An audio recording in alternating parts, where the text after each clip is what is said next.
जय हिंद। वंदे मातरम। साथियों, मैं अभिषेक मिश्रा आज आप सभी का हमारे दृढ़ संकल्प पर एनसीईआरटी स्पेशल कोर्स की फ्री क्लासेस में बहुत बहुत स्वागत करता हूं। आज की इस क्लास में हम एक्सप्लेन करेंगे क्लास 8 की एनसीईआरटी पॉलिटी का चैप्टर नंबर 8। चैप्टर का नाम है कानून और सामाजिक न्याय। ये चैप्टर क्लास 8 की एनसीईआरटी पॉलिटी का लास्ट चैप्टर है और हम कल से क्लास 9 की एनसीईआरटी पॉलिटी की क्लासेस स्टार्ट कर रहे हैं। अब अगर आपने अभी तक की आई हुई NCERT history, geography and polity की क्लासेस नहीं देखी हैं तो हमने इस वीडियो के डिस्क्रिप्शन बॉक्स में इन सभी की प्लेलिस्ट प्रोवाइड कर दी है। दी गई प्लेलिस्ट के माध्यम से आप अभी तक की आई हुई सभी क्लासेस को ज्वाइन कर सकते हैं। अब हमारा आज का ये चैप्टर क्लास 7 के एनसीईआरटी पॉलिटी के चैप्टर नंबर 8 जिसका नाम है बाजार में एक कमीज, इससे डायरेक्टली कनेक्टेड है। इसलिए आगे बढ़ने से पहले इनका कनेक्शन समझ लो, जिससे कि दोनों ही चैप्टर्स में दिए गए टॉपिक्स को आपस में कनेक्ट करके हमारे आज के इस चैप्टर में दिए गए टॉपिक्स को समझना आपके लिए थोड़ा आसान हो जाएगा। तो क्लास 7 के एनसीईआरटी पॉलिटी के इस चैप्टर में बाजारों की श्रृंखला के विषय में बताया गया था कि बाजारों की श्रृंखला किस तरह से कपास का उत्पादन करने वाले एक छोटे से किसान को सुपर बाजार में कमीज अर्थात शर्ट खरीदने वाले ग्राहक से जोड़ देती है। साथ ही श्रृंखला में हर मोड़ पर क्रय विक्रय यानी खरीदना और बेचना किस तरह से चलता रहता है, इसके विषय में भी बताया गया था। और इसी के साथ बाजारों की श्रृंखला से जुड़े हुए कुछ लोगों का शोषण किस तरह से हो सकता है, यह भी बताया गया था। जैसे कि बाजार में कपास का उत्पादन करने वाले एक छोटे से किसान से लेकर बुनकर जो कि सूत से कपड़ा बनाने का काम करता है, और फिर उस कपड़े से शर्ट बनाने वाले कारखाने के मजदूर, और फिर उपभोक्ता जो अपनी आवश्यकताओं को पूरा करने के लिए उस शर्ट को खरीदते हैं। इसके अलावा उत्पादक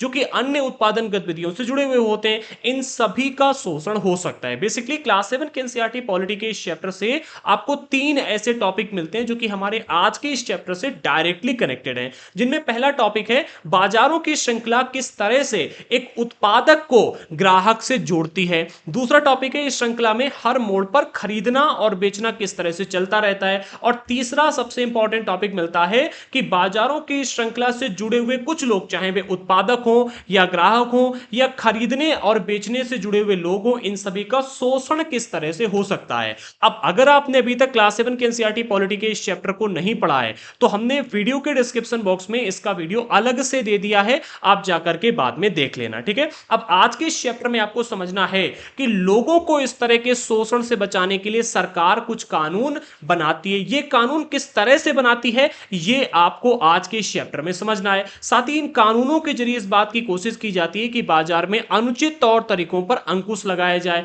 तो सरकार कानून किस तरह से बनाती है और इन कानूनों के जरिए जो अनुचित तौर तरीके होते हैं, जिनके जरिए किसानों, बुनकरों, मजदूरों, उपभोक्ताओं और अन्य उत्पादकों का शोषण किया जाता है, इन अनुचित तौर तरीकों पर सरकार अंकुश कैसे लगाती है, इसको आज के इस चैप्टर में आपको समझना है। ओके, तो आगे बढ़ने से पहले जिन लोगों ने अभी तक हमारे चैनल को सब्सक्राइब नहीं किया कर लेना, साथ ही साथ बेल आइकन को प्रेस करना बिल्कुल भी मत भूलना, जिससे कि हमारे इस एनसीईआरटी स्पेशल कोर्स की आने वाली सभी क्लासेस का नोटिफिकेशन आपको मिलता रहे। हमारा एनसीईआरटी स्पेशल कोर्स एक ऑल इन वन कोर्स है। इसमें हम क्लास 6 से लेकर के 12 तक की NCERT history, geography, polity and economics को कंप्लीट कवर कर रहे हैं। फीचर्स के आधार पर ये बेस्ट एनसीईआरटी कोर्स एवर, इससे अच्छा एनसीईआरटी का कोर्स आपको और कहीं नहीं मिलेगा, क्योंकि इस कोर्स में हम आपको जो फीचर्स प्रोवाइड कर रहे हैं ये 10 से 12,000 रुपए के कोर्सेज में भी और कोई भी प्रोवाइड नहीं करता है। आगे बढ़ने से पहले इसके कुछ खास फीचर्स भी आप जान लीजिएगा। जैसे कि इसमें हम आपको जो क्लासेस प्रोवाइड कर रहे हैं ये बहुत ही स्पेशल है, क्योंकि हम क्लास रिकॉर्ड करने से पहले चैप्टर का संपूर्ण निचोड़ निकालते हैं,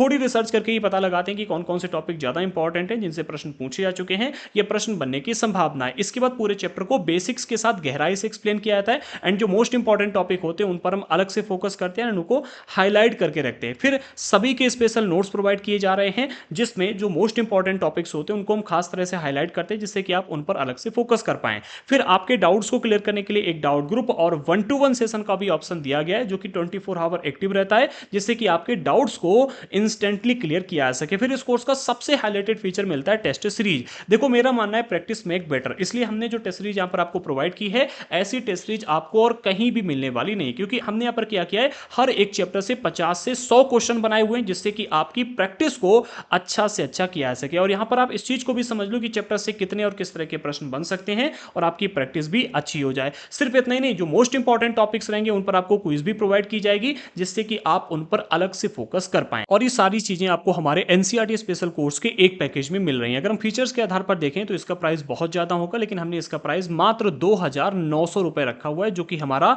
कॉस्ट रिकवरिंग प्राइस है। और सिर्फ इतना ही नहीं, मुझे पता है कि बहुत सारे बच्चे पेड कोर्स अफोर्ड नहीं कर सकते, और उनका ध्यान रखते हुए हमने इस कोर्स की सभी क्लासेस को कंप्लीटली फ्री कर दिया है, जो कि हमारे यूट्यूब चैनल पर बिल्कुल फ्री में प्रोवाइड की जा रही हैं। आप इस वीडियो के डिस्क्रिप्शन बॉक्स में चेक कीजिएगा, अभी तक की आई हुई सभी क्लासेस की प्लेलिस्ट हमने प्रोवाइड कर दी है, और इसी तरह से क्लास 6 से लेकर के 12 तक की सारी क्लासेस फ्री में यूट्यूब पर प्रोवाइड की जाएंगी। अच्छा, अगर बात करेंगे कोर्स किन किन लोगों के लिए इंपॉर्टेंट है, तो स्पेशली हमने इसे यूपीएससी वालों के लिए बनाया। बाकी अगर आप state PCS, SSC, railway, BPSC, TRE, C TET, UP TET, H TET, MP TET, REET, D triple S B, TGT, PGT, TRE जैसी परीक्षाओं के लिए तैयारी करें, तो भी आप इस कोर्स को ज्वाइन कर सकते हैं, क्योंकि इस कोर्स में हम बेसिक से लेकर के एडवांस लेवल तक एनसीईआरटी को कवर कर रहे हैं। अब अगर बात करें कि इस कोर्स को कैसे ज्वाइन किया जाए, तो सिंपली आप सबसे पहले प्ले स्टोर से हमारा दृढ़ संकल्प ऐप डाउनलोड कर लीजिएगा। ऐप की लिंक हमने डिस्क्रिप्शन बॉक्स में प्रोवाइड कर दी है, अदरवाइज आप प्ले स्टोर पर सर्च कर लेना, आपको हमारा ऐप मिल जाएगा। डाउनलोड करने के बाद जब आप इसे ओपन करेंगे तो आपको रजिस्टर करने के लिए बोलेगा, एंड रजिस्टर करने के बाद आपको कुछ इस तरह का इंटरफेस दिखेगा। हमने ऐप पर ओनली एनसीईआरटी के नोट्स और टेस्ट सीरीज भी अलग से प्रोवाइड करके रखा हुआ है, तो अगर आपको ओनली नोट्स या टेस्ट सीरीज चाहिए तो वो भी आप परचेस कर सकते हो।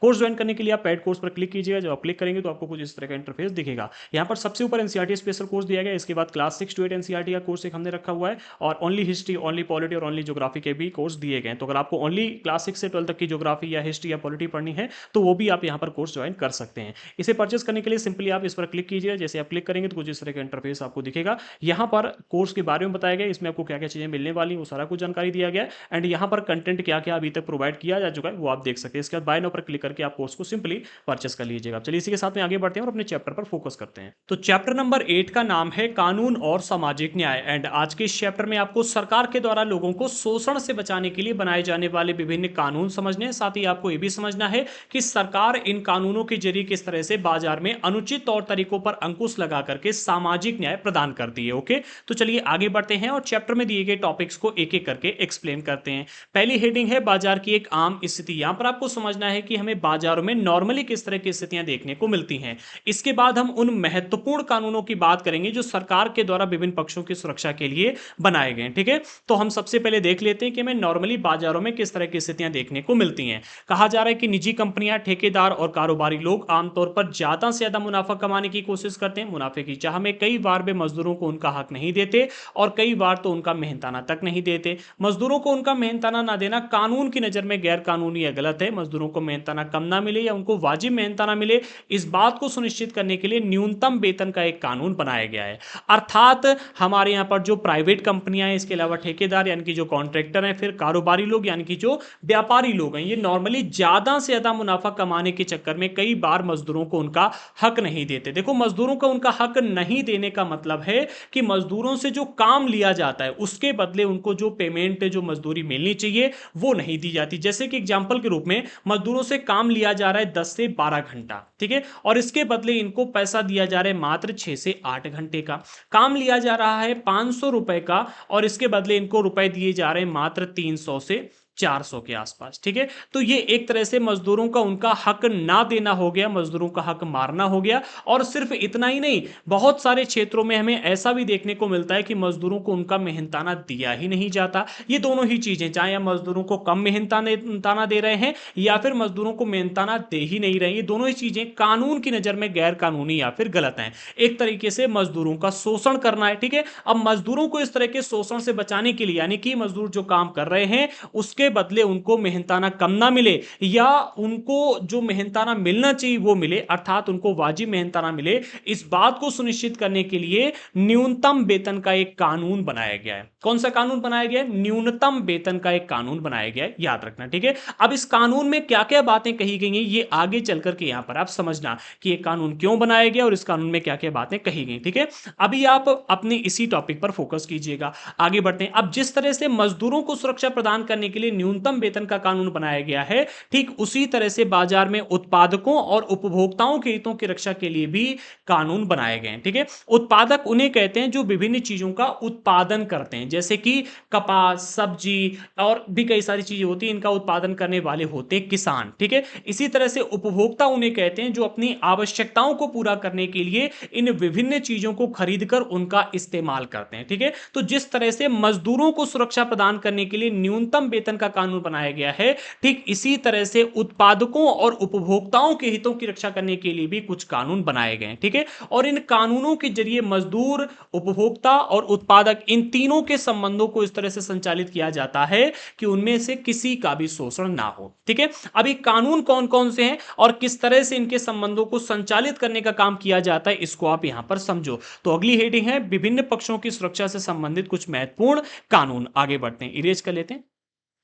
हाँ, तो अगली हेडिंग है विभिन्न पक्षों की सुरक्षा से संबंधित कुछ महत्वपूर्ण कानून। यहां पर बेसिकली 7 ऐसे कानून दिए गए हैं जो उपभोक्ता, उत्पादक और मजदूर, इन तीनों की सुरक्षा के लिए बनाए गए हैं। ठीक है, जिनमें सबसे पहला कानून आपको मिलता है न्यूनतम मेहनताना कानून। ये कानून बेसिकली हमारे यहां पर मजदूरों को सुरक्षा प्रदान करने के लिए बनाए गए। इसमें क्या क्या बातें कही गई समझो। तो कहा जा रहा है इसमें यह निश्चित किया गया है कि किसी का भी मेहनताना एक निर्धारित न्यूनतम राशि से कम नहीं होना चाहिए।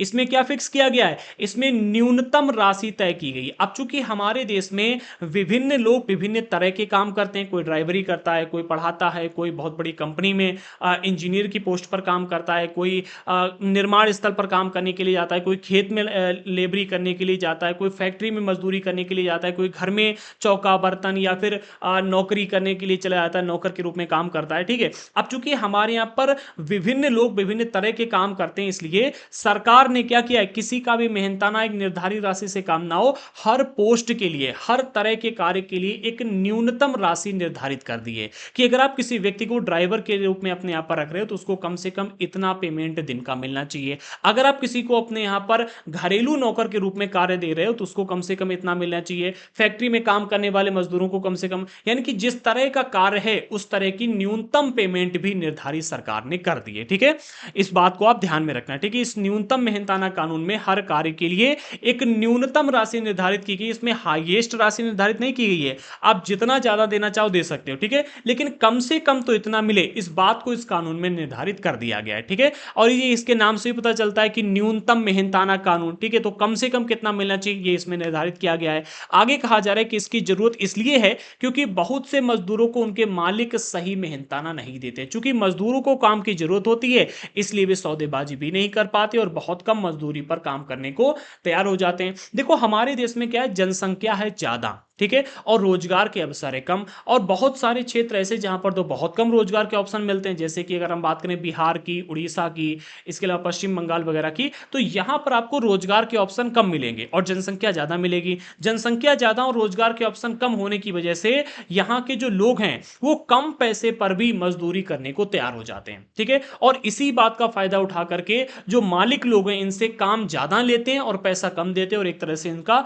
शोषण किया जाता है। अब इनका शोषण ना हो इस बात का ध्यान रखते हुए इस कानून को बनाए गए। अब आप कहोगे कि भाई कम पैसे पर काम ना करना चाहे तो ना करे वो व्यक्ति। हाँ, ऐसा होता है बहुत सारे क्षेत्र में। अगर वो व्यक्ति कम पैसे पर काम करने के लिए मना कर देगा तो उसकी जगह पर 4 और बैठे हैं जो मजदूरी करने के लिए आ जाए, क्योंकि जनसंख्या इतनी ज्यादा है। ठीक है, और क्या है कि जो रोजगार है वो अवसर, रोजगार के अवसर कम है। इसलिए अगर कोई व्यक्ति यहां पर सौदेबाजी करना चाहे कि भाई हम 400 रुपए लेंगे इस काम के लिए या फिर 500 रुपए लेंगे, तो सौदेबाजी नहीं कर पाता, क्योंकि आप सौदेबाजी करोगे मालिक कहेगा चलो हटो यहां से, हम 300 रुपए में किसी और व्यक्ति को बुलाएंगे और उससे काम करवाएंगे। और लोगों को अपना पेट पालना है, ठीक है, खाना खाना है, तो 300 रुपए और 200 रुपए में भी काम करने को तैयार हो जाते हैं। ठीक है, इसलिए सरकार ने यह कानून बनाया है जिससे कि मालिक लोग इन मजदूरों को मजबूर करके अपने अधीन काम ना करवा पाए। ठीक है, ये कानून सारे मजदूरों, चाहे वो खासतौर से खेत में काम कर रहा हो या फिर किसी निर्माण स्थल पर काम कर रहा हो, फैक्ट्री में काम कर रहा हो या फिर घरेलू नौकर के रूप में काम कर रहा हो, इन सभी के हितों की रक्षा के लिए बनाए गए। अब आप कहोगे कि सरकार को यह कैसे पता चलता है कि व्यक्ति को 400 रुपए ही दिए जा रहे हैं या सरकार ने जो न्यूनतम राशि निर्धारित की है वही दी जा रही है? तो सरकार ने इस बात को सुनिश्चित करने के लिए कि सभी मजदूरों के हितों की रक्षा हो, हर राज्य में कुछ अधिकारियों को तैनात किया हुआ है। हर जिले में एक लेबर ऑफिसर होता है जिसे श्रम अधिकारी कहा जाता है, ठीक है, जो कि इस बात का ध्यान रखता है अपने कार्य क्षेत्र में आने वाले जितने भी लोग होते हैं उनका इस बात का ध्यान रखता है कि हर व्यक्ति को जो न्यूनतम राशि निर्धारित की गई है कम से कम इतनी राशि मिले। लेकिन ऐसा हो उन्हीं इलाकों में पाता है जहां पर लोग जागरूक हैं। जहां पर लोग जागरूक नहीं है वहां पर मालिक और ये ऑफिसर मिल जाते हैं, आपस में घूस वगैरह दे दी जाती है और जो मजदूर हैं इनका खुलेआम शोषण किया जाता है। बहुत सारे इलाकों में ऐसा होता है। अच्छा, इस तरह के शोषण को रोकने के लिए भी एक कानून बना है। कौन सा कानून है उसे आगे चल करके हम आपको भी बताएंगे, ठीक है। अब जो अगला कानून है ये भी इन्हीं मजदूरों की सुरक्षा के लिए बनाया गया, इसको भी समझो। दूसरे कानून में कहा जा रहा है कि कार्यस्थल पर पर्याप्त सुरक्षा व्यवस्था का इंतजाम करने वाले कानून। अब मजदूर जहां पर काम कर रहे हैं, ठीक है, वहां पर इन मजदूरों की सुरक्षा के लिए पर्याप्त व्यवस्था होनी चाहिए, इसके लिए भी एक कानून बनाया गया। जैसे कि उदाहरण के लिए हर ऐसे स्थान पर जहां पर कोई भी दुर्घटना घटित हो सकती है वहां पर चेतावनी अलार्म होना चाहिए। जैसे कि किसी फैक्ट्री में काम कर रहे हैं और फैक्ट्री में कोई दुर्घटना हो सकती है तो वहां पर चेतावनी अलार्म होना चाहिए, जिससे कि जब भी कोई दुर्घटना घटित हो तो उस अलार्म को बजा दिया जाए और उसको सुनकर के वहां पर काम करने वाले जो मजदूर लोग हैं वो अपने आप को सेफ जगह पर ले जा सके, यानी कि वहां से हट करके सही जगह पर पहुंच सके। इसके अलावा आपातकालीन द्वार होना चाहिए, यानी कि इमरजेंसी गेट होना चाहिए, जिससे कि दुर्घटना के समय में वहां से निकला जा सके। और भी कई सारी चीजें होती हैं। देखो, जैसी स्थान पर व्यक्ति काम करता है, ठीक है, जो ये पर्याप्त सुरक्षा व्यवस्था के लिए कानून बनाए गए इसमें अलग अलग स्थितियों के लिए अलग अलग कानून। जैसे कि किसी निर्माण स्थल पर काम करने के लिए कोई व्यक्ति जा रहा है, फैक्ट्री या फिर कोई घर बन रहा है, तो वहां पर उस मजदूर को हेलमेट दिया जाता है, आप देखोगे, जिससे कि ऊपर से कोई सरिया या गिट्टी गिरे सर पर उसके तो चोट ना लगे। इसके अलावा अगर ऊंचाई पर काम कर रहा है तो सुरक्षा प्रदान करने के लिए उसे बेल्ट वगैरह पहना करके सेफ्टी पूरी दी जाती है। इसके अलावा अगर किसी केमिकल फैक्ट्री वगैरह में काम कर रहा है मजदूर तो वहां पर उसे सूट वगैरह पहनाया जाता है, जिससे कि अगर उसके ऊपर केमिकल गिरे तो उससे उसको कोई खतरा ना हो या फिर उससे सुरक्षा बनी रहे, ठीक है। तो क्या कहा जा रहा है कि भैया जिस तरह का कार्यस्थल होता है उस तरह के कार्य मतलब उस तरह की सुरक्षा उसे प्रदान की जानी चाहिए। क्या कहा जा रहा है, कार्यस्थल पर पर्याप्त सुरक्षा व्यवस्था का इंतजाम करने वाले कानून बनाए गए, जैसे कि चेतावनी अलार्म हो गया, इमरजेंसी द्वार हो गया आदि। ये सिर्फ लगे ही नहीं होने चाहिए बल्कि सही ढंग से काम कर रहे हो, इनकी जरूरत मजदूरों की सुरक्षा के लिए, ठीक है। तो एक तो हो गया इन्हें शोषण से बचाने के लिए और दूसरा इनकी सुरक्षा के लिए, ठीक है। अब तीसरा कानून आपको मिलता है उपभोक्ताओं के लिए, ठीक है। इस कानून में क्या कहा जा रहा है इसको भी समझो। ये इस कानून में कहा जा रहा है कि चीजों की गुणवत्ता निर्धारित मानकों के अनुरूप होनी चाहिए, यह बताने वाले कानून भी बनाए गए। क्या कहा जा रहा है, जिस चीज का आप निर्माण कर रहे हो उसकी गुणवत्ता कुछ मानक निर्धारित किए गए उन मानकों के अनुरूप होनी चाहिए, ठीक है। जैसे कि आप कोई दवाई बना रहे हो, ठीक है, तो दवाई बनाते समय आपको उन मानकों को ध्यान में रखना होगा जो मानक सरकार ने निर्धारित किए हैं। आप कोई विद्युत उपकरण बना रहे हो, ठीक है, तो उस विद्युत उपकरण को बनाते समय आपको सुरक्षा मानकों का ध्यान रखना होगा कि आपने कोई जैसे कि टीवी बना दी है और टीवी में इस बात का ध्यान ही नहीं दिया कि उस टीवी को व्यक्ति छू रहा है तो करंट लग रहा है। अब मान लो उसने छुआ और उसे करंट लग गया तो इससे उसका जीवन खतरे में पड़ सकता है। आपने कोई ऐसी दवाई या फिर भोजन बना दिया जो दवाई बना दी जो कि जीवन के लिए खतरा बन सकती है, ठीक है, तो वो भी मतलब एक तरह से हानिकारक रहेगी। कहने का मतलब सिर्फ इतना है यहां पर कि आप जिस भी चीज का निर्माण कर रहे हो उस चीज के निर्माण के समय आपको उन मानकों का ध्यान रखना होगा जो सरकार ने निर्धारित किए हैं, ठीक है। कुछ मानक निर्धारित किए गए जो कि चीजों की गुणवत्ता को निर्धारित करने का काम करते हैं, ठीक है। आगे कहा जा रहा है उदाहरण के लिए विद्युत उपकरण सुरक्षा मानकों के अनुरूप होने चाहिए। इसकी जरूरत इसलिए है क्योंकि विद्युत उपकरण भोजन दवाई आदि की खराब गुणवत्ता के कारण उपभोक्ताओं के जीवन खतरे में पड़ सकता है। अब जैसे कि अभी प्रेजेंट टाइम में कोरोना काल में आप देखोगे एक टेबलेट बहुत वायरल हुआ था बुखार को लेकर के, डोलो हुआ था कि नहीं हुआ था, डोलो 650 बहुत सारे लोगों ने खाई थी, ठीक है। डोलो 650 ने एक बहुत बड़ा स्कैम किया था, मैं शॉर्ट में आपको बताता हूं, आप जाकर के यूट्यूब पर बाद में वीडियो देख लेना।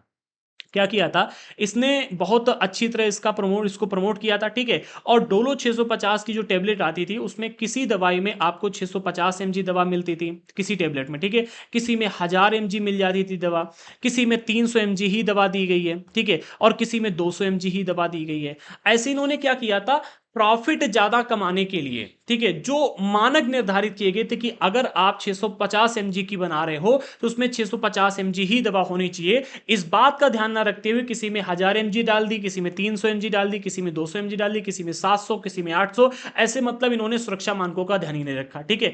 इससे क्या हुआ, देखो जब इन्होंने 1000 mg दवा डाली, ठीक है, तो जो भी व्यक्ति इस डोलो दवा को खा रहा था उसे तुरंत इसका असर महसूस होने लगा, क्योंकि भाई आप 650 mg खाने के लिए बैठे और 1000 mg आपने ले ली तो उसका मतलब क्या है कि ज़्यादा इफेक्ट देखने को मिला। ठीक है, फिर क्या है कि उसने अगली दवा खाई तो 300 mg है। ठीक है, तो इससे क्या है कि कम ज़्यादा होने लगा और इससे स्वास्थ्य के ऊपर असर भी पड़ा। सरकार ने जब जांच की तो उसे पता चला कि इनकी जो दवाइयां हैं उसमें कम ज़्यादा दवाइयों का हमें परसेंटेज mg देखने को मिला है, तो इनके ऊपर हैवी फिर चार्ज लगाया गया था। चार्ज का मतलब क्या होता है, इनके उनको जुर्माना इनके ऊपर लगाया गया था, जो कि इनको बाद में देना पड़ा था। ठीक है, तो इस तरह की चीजें ना हो इसका ध्यान रखने के लिए कुछ मानक निर्धारित किए गए हैं। ठीक है, तो ऐसा नहीं होना चाहिए खराब गुणवत्ता के कारण उपभोक्ता का जो जीवन है वो खतरे में पड़ सकता है। अब मान लो किसी बूढ़े व्यक्ति को डोलो दवा दे दी गई होती है और उसमें 1000 mg दवा पड़ी होती, तो उसका तो राम नाम सत्य हो जाता। ठीक है, बहुत सारे लोगों के ऊपर इसका बहुत बुरा प्रभाव पड़ा, लीवर के ऊपर, हार्ट के ऊपर। ठीक है, तो ऐसी चीजें ना हो इसके लिए ये कानून बनाया गया। ठीक है, चौथा कानून आपको मिलता है, ये भी उपभोक्ताओं के लिए ही बनाया गया है। इसमें कहा जा रहा है कि जरूरी चीजों जैसे कि चीनी, मिट्टी का तेल, अनाज आदि की कीमतों को नियंत्रण में रखने वाले कानून बनाए गए हैं। जरूरी चीजों की जो कीमतें हैं वो बहुत ज्यादा नहीं बढ़नी चाहिए, क्योंकि अगर इनकी कीमतें बहुत ज्यादा बढ़ गई तो जो आम आदमी है, जो गरीब लोग हैं, वो इनको अफोर्ड नहीं कर पाएंगे और उनका जीवन जो है इसमें खतरे में पड़ जाएगा। ठीक है, इसलिए कुछ ऐसे भी कानून बनाए गए हैं जो जरूरी चीजों जैसे कि चीनी हो गया, मिट्टी का तेल हो गया, अनाज हो गए, इनकी कीमतों को नियंत्रण में रखें। क्योंकि भाई जब भी त्योहार आएगा तो हर व्यक्ति के यहां पर मीठी चीजें बनती हैं, तो चीनी की आवश्यकता पड़ेगी। और त्योहार तो भाड़ में गया, पहले ये समझो कि मतलब हर व्यक्ति सुबह उठता है तो चाय पीता है, पीता कि नहीं पीता, दूध पिएगा तो उसमें भी शक्कर डालकर पिएगा, और बहुत सारी चीजें होती हैं। तो इनमें अगर उसे शक्कर नहीं मिलेगी तो उसका जीवन जो डेली जिस तरह से चल रहा है वो नहीं चल पाएगा। ठीक है, अनाज अगर महंगा कर दिया जाएगा तो भोजन कहां से खाएगा। तो इनकी कीमतों को नियंत्रण में रखने वाले कानून भी बनाए गए हैं। ये कानून सामान्य जनता को उचित कीमत पर वस्तुओं की उपलब्धता के लिए है। जिससे कि जो नॉर्मल जनता है, अमीर लोग तो कुछ भी खरीद लेंगे, ठीक है, जहाज, ट्रेन, सब कुछ खरीदने की उनके अंदर क्षमता है। लेकिन जो नॉर्मल लोग हैं, जो मिडिल क्लास फैमिली से आते हैं, उससे भी नीचे जो गरीब लोग हैं, ठीक है, वो क्या करेंगे। तो उनके लिए जरूरी है कि जो जरूरी चीजें उनकी कीमतों पर नियंत्रण रहे। ठीक है, साथ ही ऐसे गरीबों के हितों की रक्षा के लिए हैं ये कानून जो इन चीजों की भारी कीमत वहन नहीं कर सकते। आप देखो हमारे यहां पर 10 रुपए का भी पानी आता है, पानी की बोतल आती है, और 200, 300, 400 रुपए की भी पानी की बोतल आती है। अमीर जो है वो 400-500 वाली पीते हैं, और जो गरीब हैं वो 15-20 वाली बोतल लेकर के पी लेते हैं। ठीक है, तो इस तरह से जरूरी चीजें जो हैं उनकी कीमतें बहुत ज्यादा ना बढ़े, इसके लिए भी कानून बनाया गया है। अगला पांचवा कानून मिलता है, ये पर्यावरण के लिए बनाया गया है। इसमें कहा जा रहा है ऐसे कानून जो फैक्ट्रियों को हवा या पानी में प्रदूषण फैलाने से रोकते हैं। ये कानून तो बनाए गए हैं लेकिन इन कानूनों का क्रियान्वयन अच्छी तरह से नहीं होता है। ठीक है, मैं साफ तौर से कहता हूं, एक कानून ऐसा भी बनाया गया है जो फैक्ट्रियों को हवा या पानी में प्रदूषण फैलाने से रोकता है। ये कानून पर्यावरण को प्रदूषण से बचाने के लिए बनाया गया है, लेकिन पर्यावरण खुद चूंकि कोर्ट में चल के नहीं जा सकता, खुद आवाज नहीं उठाता, इसलिए इस कानून का अच्छी तरह से पालन नहीं होता है। ठीक है, छठा कानून आपको मिलता है कार्यस्थल पर बाल मजदूरी को रोकने वाला कानून है। ठीक है, ये बच्चों को शोषण रोकने के लिए, और ये सभी के हित में है, क्योंकि भाई हर व्यक्ति बच्चा होता है। ठीक है, तो बच्चों के शोषण को रोकने के लिए कानून बनाया गया है एक, जो कि बाल मजदूरी को रोकने के लिए है। ठीक है, यानी कि जो बच्चे हैं उनको आप फैक्ट्री या किसी अन्य स्तर पर काम पर नहीं लगा सकते। इसके बारे में भी डिटेल में जानकारी दी गई है, यहां पर आप समझ लें। ठीक है, कानून इसको बदला भी गया था, इसका 2016 में बाल श्रम अधिनियम 1996 में थोड़ा संशोधन किया गया था। इसे आप अभी यहां पर डिटेल में समझना। ठीक है, फिर सातवां कानून आपको मिलता है मजदूर यूनियन संगठन। ये कानून बहुत इंपॉर्टेंट है और इसकी जानकारी हर किसी को होनी चाहिए। ठीक है, तो इसे थोड़ा गहराई से समझना। देखो, मजदूर यूनियन संगठन बनाने से संबंधित एक कानून बनाया गया है। यूनियन में संगठित होकर के मजदूर अपनी संयुक्त ताकत के सहारे सही वेतन और बेहतर कार्य स्थितियों के लिए आवाज उठा सकते हैं। सरकार ने ये कानून बनाया है जिससे कि पूरे इलाके के जो मजदूर हैं वो अपना एक यूनियन बना सकें, अपना एक संगठन बना सकें। ठीक है, क्योंकि अगर एक मजदूर केवल अपनी आवाज उठाता है तो उसकी आवाज को दबा दिया जाता है। जैसे एग्जाम्पल के रूप में देखो, छोटे मोटे, मैं डायरेक्ट आपको खुला एग्जांपल देता हूं, जैसे कि छोटे मोटे शहर या गांव या देहात में आप देखोगे तो वहां पर होता क्या है कि जो मजदूर लोग होते हैं उनकी आमतौर पर यूनियन नहीं होती है। ठीक है, और यूनियन ना होने की वजह से मालिक लोग जिस तरह से चाहते हैं उस तरह से इनको जितनी सैलरी पर रखना चाहते हैं उतनी सैलरी पर रखते हैं। और अगर कोई मजदूर आवाज उठाता है, ठीक है, तो उसको या तो निकाल दिया जाता है, ठीक है, या तो उसकी आवाज को दबा दिया जाता है। ठीक है, लेकिन बड़े बड़े शहरों में क्या होते हैं, मजदूर यूनियन होते हैं, ठीक है। और यहां पर पूरे इलाके के जो मजदूर होते हैं संगठित होकर के अपनी आवाज को उठाते हैं। जब संगठित होकर के आवाज को उठाते हैं तो उनकी आवाज को ना तो दबाया जा पाता है और ना ही उनको नौकरी से निकाल पाते हैं, ठीक है। इसलिए फिर उनकी बात सुनी जाती है। सरकार ने मजदूरों का ध्यान रखने के लिए मजदूर यूनियन संगठन से संबंधित एक कानून बनाया है, ठीक है। और यह कानून इसलिए बनाया गया ताकि यूनियन में संगठित होकर के मजदूर अपनी संयुक्त ताकत के सहारे सही वेतन और बेहतर कार्यस्थलों के लिए आवाज उठा सके। अब मान लो कि भाई किसी एक गांव में कोई फैक्ट्री है, ठीक है। वहां पर क्या है कि मजदूर यूनियन नहीं है, बहुत सारे लोग आकर के काम करते हैं। अब उन व्यक्तियों को काम करते समय जो बहुत सारी कार्यस्थितियां मतलब बेहतर कार्यस्थितियां नहीं मिल पा रही हैं, अच्छी जगह पर काम नहीं कर पा रहे हैं, फिर उनको सही वेतन नहीं मिल रहा है। इसके लिए अगर कोई एक व्यक्ति ने आवाज उठाया तो सरकार वो मालिक क्या करेगा, या तो उसको निकाल देगा, ठीक है। अब अगर वो जाता है अधिकारी के पास में, श्रम अधिकारी के पास में कि महोदय जी हमने यहां पर आवाज उठाई तो हमें निकाल दिया गया, या फिर हमें क्या है कि सैलरी सही नहीं मिल पा रही है तो हमारे लिए कुछ कार्य करो, तो अधिकारी एक्शन लेगा आकर के। अधिकारी एक्शन लेगा, जो मालिक होंगे वो क्या करेंगे, वो तुरंत उसको बेहतर कार्य स्थितियां दे देंगे और सैलरी उसकी बढ़ा देंगे, लेकिन अगले महीने निकाल कर बाहर कर देंगे, कह देंगे भाई अब हमें आपकी आवश्यकता नहीं है, हमारा काम में घाटा चल रहा है, ये वो 50 बहाने बना देंगे, ठीक है। लेकिन अगर पूरे इलाके के मजदूर संगठित होकर के आवाज उठाते हैं, ठीक है, और फिर मालिक को वहां पर पेमेंट सही देनी पड़ती है या फिर बेहतर कार्य स्थितियां उपलब्ध करानी पड़ती हैं, ठीक है। तो यहां पर मजदूर मालिक अगर अगले महीने, ठीक है, उनको निकालने की बात करेगा तो सारे मजदूर एक साथ निकल जाएंगे। अब मालिक मजबूर होकर के इनके इनकी बात सुनेगा, इनके लिए बेहतर कार्यस्थितियां उपलब्ध करवाएगा, इनको सही वेतन भी देगा, ठीक है। तो इन मजदूरों को सही वेतन मिले, इनको बेहतर कार्यस्थितियां मिले, ठीक है। इसलिए मजदूर यूनियन संगठन का भी एक कानून बनाया गया जिससे कि मजदूर लोग अपनी यूनियन बना करके अपनी आवाज को उठा सकें, ठीक है। ये कानून मजदूरों के हित में है, क्योंकि अगर एक अकेला मजदूर अपनी आवाज उठाता है तो उसे या तो नौकरी से निकाल दिया जाता या उसकी आवाज दबा दी जाती। और जहां कहीं भी मजदूर यूनियन नहीं होते, हमारे देश के 70-80% इलाके जहां पर बहुत ज्यादा फैक्ट्रियां नहीं हैं, ठीक है, या पिछड़े इलाके हैं, वहां पर आपको मजदूर यूनियन देखने को नहीं मिलेगा। और इसी वजह से वहां पर कम पैसे में लोगों से मजदूरी करवाई जाती है, बेहतर कार्यस्थितियां नहीं दी जाती, मजदूरों का खुले तौर पर शोषण होता है। और ऐसे ही इलाकों में जो ये श्रम अधिकारी हैं, ठीक है, जिन्हें लेबर ऑफिसर कहा जाता है, ये मालिक के साथ मिल जाते हैं, आराम से घूस खाते हैं और अपने घर पर बैठकर आराम करते हैं, क्योंकि इनके पास अगर एक दो मजदूर गए आवाज उठा करके तो ये कहते हैं मालिक से कि हाँ भाई इस महीने आप इन्हें अच्छी बेहतर कार्यस्थितियां दे दो, पैसा दे दो, अगले महीने निकाल देना। मालिक वैसे ही करता है कि अगले महीने निकाल दिया जाता है, ठीक है, क्योंकि यहां पर भाई हर मजदूर इकट्ठा होकर की यूनियन में काम ही नहीं करता है, ठीक है। लेकिन जहां पर ऐसा होता है, जो कि बड़े बड़े शहर हैं, जैसे कि हम बात करें दिल्ली की, मुंबई की, ठीक है, वहां पर जहां कहीं भी मजदूर यूनियन है, वहां पर आप देखोगे बेहतर कार्य स्थितियां भी उपलब्ध करवाई जाती हैं और सही वेतन भी दिया जाता है, ठीक है। अब देखो सिर्फ कानून बनाने से काम नहीं चलता है, कानून को लागू भी करना होता है। तो कानून किस तरह से लागू किया जा रहा है, ठीक है, इसके लेकर के यहां पर हेडिंग दी जा रही है, कानून लागू करना क्यों ये जरूरी है, इसको भी यहां पर समझो। और सरकार किस तरह से कानून को लागू करती है, ठीक है। क्यों कानून लागू करना जरूरी, क्योंकि केवल कानून बनाने से काम नहीं चलता है। तो इसके पहले बिंदु में कहा जा रहा है कि कानून बना देना ही काफी नहीं होता, सरकार को यह भी सुनिश्चित करना होता है कि कानून को लागू किया जाए। जब कोई कानून ताकतवर लोगों से कमजोर लोगों की रक्षा के लिए बनाया जाता है तो उसको लागू करना और भी महत्वपूर्ण बन जाता है। प्रत्येक मजदूर को सही वेतन मिले, यह सुनिश्चित करने के लिए सरकार को कार्यस्थल पर नियमित रूप से निरीक्षण करना चाहिए और अगर कोई कानून का उल्लंघन करता है तो उसे सजा देनी चाहिए। और इसी के लिए सरकार ने लेबर ऑफिसर तैनात किए हुए हैं हर जिले में, ठीक है, जो कि अपने कार्य क्षेत्र में आने वाले जितने भी मतलब कंपनियां हैं या मजदूर हैं उन सभी का ध्यान रखने के लिए कार्य करते हैं, ठीक है। अब अगर कोई मजदूर इनके पास जाकर के आवाज उठाता है तो ये एक्शन भी लेते हैं। लेकिन वही बात जो मैंने अभी आपको बताई, कहने का मतलब साफ तौर से इतना है कि जब भी कोई ऐसा कानून बनाया जाता है जो ताकतवर लोगों से कमजोरों की रक्षा के लिए होता है, ठीक है, तो वहां पर उस कानून को सिर्फ बनाने से काम नहीं चलता कि आपने कानून बना दिया, उस कानून को सख्ती से लागू भी करना होता है, ठीक है। लागू करना बहुत ज्यादा महत्वपूर्ण बन जाता है, ठीक है। सरकार ने इसके लिए काफी कार्य किया हुआ है। अगर हम बात करें, केंद्र सरकार ने भी इसके लिए आयोग वगैरह का गठन किया हुआ है।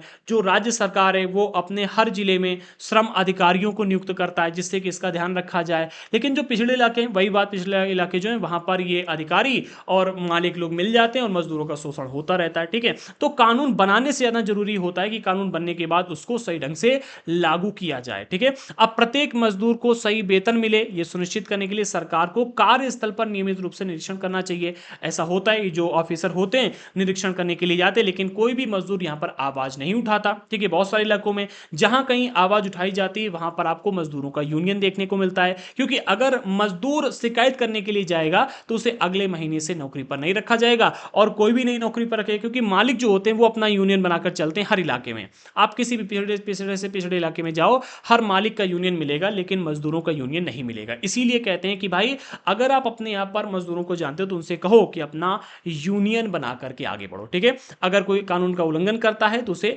सजा मिलनी चाहिए और देनी चाहिए। ठीक है, आगे बढ़ते हैं। अगले बिंदु में कहा जा रहा है इन कानूनों को बनाने, लागू करने और कायम रखने के लिए सरकार व्यक्तियों या निजी कंपनियों की गतिविधियों को नियंत्रित कर सकती है ताकि सामाजिक न्याय को सुनिश्चित किया जा सके। अच्छा, सरकार ऐसा करती भी है। ठीक है, सरकार क्या करती है कि भाई कानून जो बना हुआ है वो लागू किया जा रहा है या नहीं हो रहा है। ठीक है, कानून बनने के बाद लागू हुआ या नहीं हुआ, वो सही तरह से काम कर रहा है या नहीं कर रहा है, इस बात को सुनिश्चित करने के लिए जो कंपनियों की गतिविधियां होती हैं इनको नियंत्रित करने का काम करती है। ठीक है, कि भाई जो पैसा आप कमा रहे हो, ठीक है, वो पैसा कहां पर कितना इन्वेस्ट किया जा रहा है, कितना पैसा आपने लेबरों को दिया है, कितना पैसा आपने सिक्योरिटी में खर्च किया हुआ, कितना पैसा आपने अपने यहाँ पर सुरक्षा व्यवस्था प्रदान करने में खर्च किया, कितना व्यवस्था पैसा आपने पर्यावरण में साफ सफाई के लिए खर्चा किया। इनकी जो खर्चा होता है उसके ऊपर नजर डालती है कि भाई आप कितना पैसा कहां पर खर्च कर रहे हैं। ठीक है, तो गतिविधियां होती हैं उनको नियंत्रित करने का काम करती है।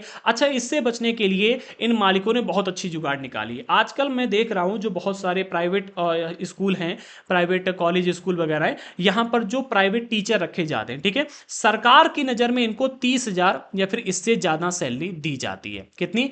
30,000 इससे यहां सैलरी दी जाती है। लेकिन होता क्या है, 30,000 सैलरी उस टीचर के अकाउंट में डालने के बाद बैकेंड से यानी कि पीछे से उससे कहा जाता है कि आप इससे 22,000 रुपया निकाल करके हमें दो। ठीक है, 22,000 रुपए उससे निकलवा लिया जाता है और उसको मात्र 8,000 रुपए दिया जाता है। सरकार को दिखाया जा रहा है कि हम 30,000 रुपया दे रहे हैं, ठीक है, लेकिन उसको दिया मात्र 8,000 ही जाता है। 22,000 रुपया पीछे से उससे निकाल कर ले लिया जाता है। ठीक है, ये बहुत सारे क्षेत्रों में हो रहा है। आपके क्षेत्र में हो रहा है या नहीं हो रहा है, आप भी कमेंट बॉक्स में बताना। ठीक है, तो सरकार को तो ये दिखा दिया कि भाई हाँ, हम अपने यहां पर काम करने वाले लोगों को इतना पैसा दे रहे हैं। ठीक है, क्योंकि भाई ऑन द रिकॉर्ड आ रहा है, बैंक में डायरेक्ट ट्रांसफर किया जा रहा है। अब पीछे से मजदूर उस पैसे को निकाल कर कहां ले जा रहा है, सरकार ये तो मॉनिटर करेगी नहीं। ठीक है, तो यहां पर उन टीचरों से उस पैसे को निकलवा करके मालिक जो है अपने पास रख लेते हैं। ठीक है, तो ये एक तरह से बहुत बड़ा स्कैम चल रहा है और सरकार को इस पर ध्यान देने की आवश्यकता है। ठीक है, अगर सभी टीचर मिलकर के आवाज उठाएंगे तो सरकार इस पर ध्यान देगी। लेकिन आजकल जो व्यक्ति 8,000 रुपए पर स्कूल में पढ़ाने के लिए जा रहा है उसकी आप मजबूरी को जरा समझिएगा। ठीक है, तो मजबूरी में आकर के लोग आवाज भी नहीं उठा पाते हैं। अगर आवाज उठाएंगे तो भाई फिर इनको निकाल दिया जाएगा। ठीक है, इसी बात का फायदा उठा करके मालिक लोग इनका शोषण करते जा रहे हैं। सरकार गतिविधियों को नियंत्रित कर रही है, सरकार कई सारे काम करती है, लेकिन उससे बचने के तरीके भी बहुत सारे निकाल लिए जाते हैं। ठीक है, इसमें आगे कहा जा रहा है इनमें से बहुत सारे कानून का जन्म भारतीय संविधान में दिए गए मौलिक अधिकारों से हुआ है। हमने जिन 7 कानूनों की भी बात की है, ठीक है, इनमें से बहुत सारे कानून ऐसे हैं जिनका जन्म मौलिक अधिकारों से हुआ है। उदाहरण के लिए शोषण से मुक्ति के अधिकार का अर्थ है किसी को भी कम मेहनताना पर काम करने या बंधुआ मजदूर के तौर पर काम करने के लिए मजबूर नहीं किया जा सकता। ठीक है, और शोषण से मुक्ति का अधिकार दिया गया है मौलिक अधिकारों में। ठीक है, मौलिक अधिकार हमारे पास है कि भाई हमारा कोई शोषण नहीं कर सकता। ठीक है, और अगर किसी व्यक्ति का शोषण हो रहा है तो उसे मुक्ति प्रदान की जाए, किसी से भी आप जबरदस्ती काम नहीं करवा सकते। ठीक है, तो बहुत सारे कानून ऐसे भी बनाए गए हैं जो कि मौलिक अधिकारों से उनका जन्म हुआ है। ठीक है, संविधान में यह भी कहा गया है कि 14 साल से कम उम्र के किसी भी बच्चे को किसी कारखाने या खदान या किसी अन्य खतरनाक व्यवसाय में काम पर नहीं रखा जा सकता। यह कानून जो है बनाया गया था। ठीक है, लेकिन इस कानून में अब संशोधन कर दिया गया। संशोधन करके क्या बात कही गई है इसे यहां पर समझो। ठीक है, जो बाल श्रम वाला कानून था वो यहीं पर दिया गया, इसको थोड़ा सा समझिएगा। कहा जा रहा है सन 2011 की जनगणना के मुताबिक भारत में 5 से 14 साल की उम्र के 40 लाख से ज्यादा बच्चे विभिन्न व्यवसायों में नौकरी करते हैं। कितने? 40 लाख से ज्यादा बच्चे। ये डेटा दिया जा रहा है 2011 की जनगणना के अनुसार। देखो, 5 साल की उम्र कोई बहुत ज्यादा उम्र नहीं होती है।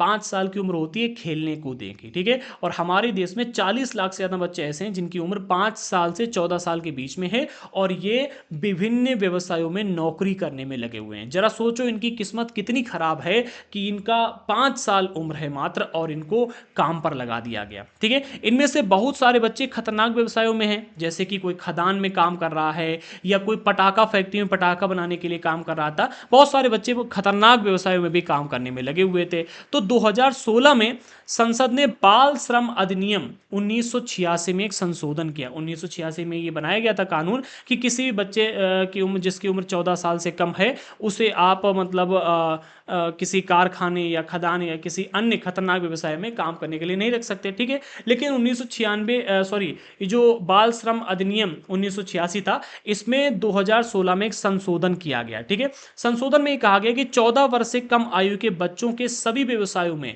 तथा किशोर किशोर उसे कहते हैं जिसकी उम्र 14 से 18 के बीच में होती है। ठीक है, किशोरों के जोखिम व्यवसायों में जोखिम व्यवसायों और प्रक्रियाओं में नियोजन पर प्रतिबंध लगा दिया गया। कहने का मतलब यहां पर यह, अगर हम आसान भाषा में कहें, तो जिन बच्चों की उम्र 14 साल से कम है, ठीक है, उनको आप किसी भी व्यवसाय में काम पर नहीं लगा सकते।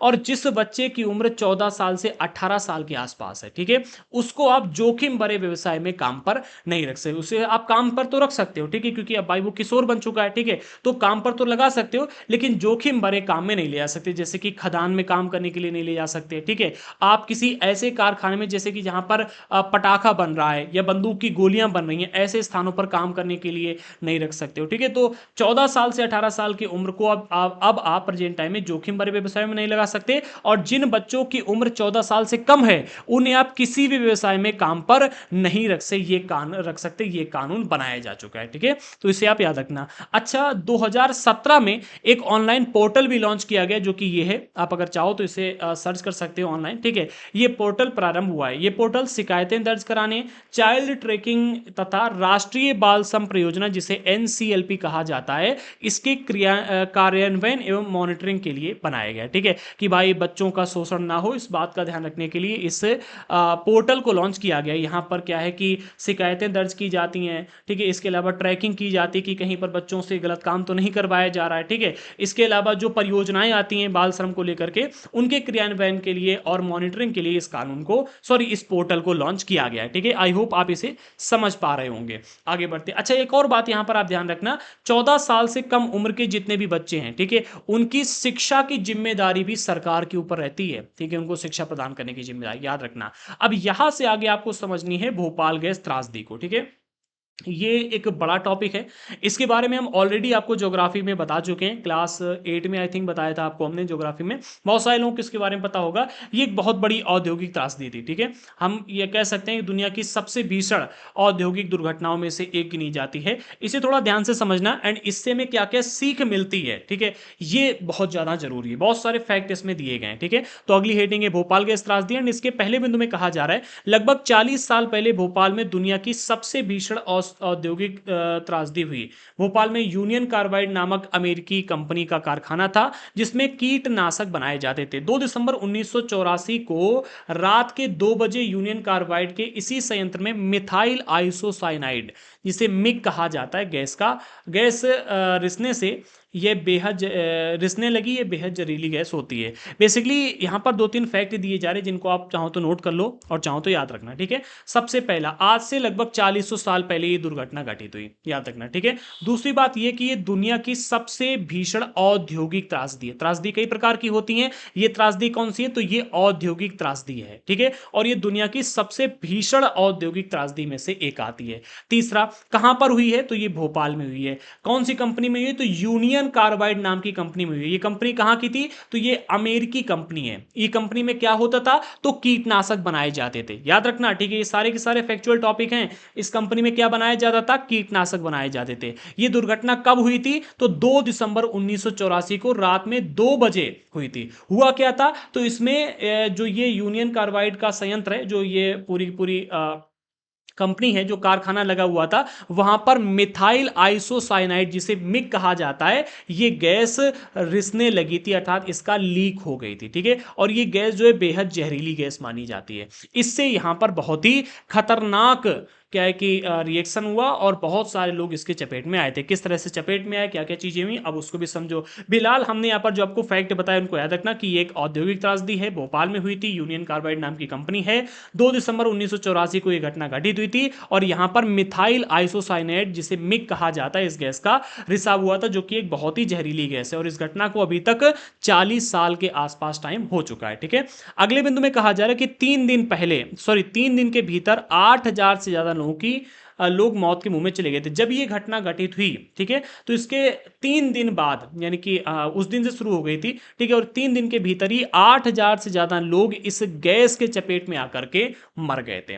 लाखों लोग गंभीर रूप से प्रभावित हुए थे। जहरीली गैस के संपर्क में आने वाले ज्यादातर लोग गरीब कामकाजी परिवार के थे, क्योंकि भाई इस फैक्ट्री में काम करने वाले लोग जो थे वो भी गरीब थे। ठीक है, फैक्ट्री के आसपास रहने वाले लोग जो थे वो भी गरीब थे। देखो, जब भी कोई दुर्घटना घटित होती है, मरता गरीब ही है। युद्ध हो, दुर्घटना घटित हो, आपदा आए, अमीर आराम से बच के निकल जाते हैं। ठीक है, इसलिए अगर आप गरीब हैं तो अमीर बनने का प्रयास करो। ठीक है, नहीं बन पा रहे हो तो जागरूक बनो, जिससे कि अपने लिए आवाज उठा पाओ। ठीक है, तो ये घटना जब 2 दिसंबर 1984 को घटित हुई तो इसके 3 दिन के अंदर ही 8,000 से ज्यादा लोगों की मौत हो गई थी और लाखों लोग गंभीर रूप से इससे प्रभावित हुए थे। ठीक है, जहरीली गैस के संपर्क में आने वाले जो लोग थे वो अधिकतर गरीबी थे। ठीक है, उनमें से 50,000 लोग आज भी इतने बीमार हैं कि कुछ काम नहीं कर सकते। 40 साल बाद भी जो लोग इस दुर्घटना से प्रभावित हुए, उनमें से 50,000 ऐसे हैं जो आज भी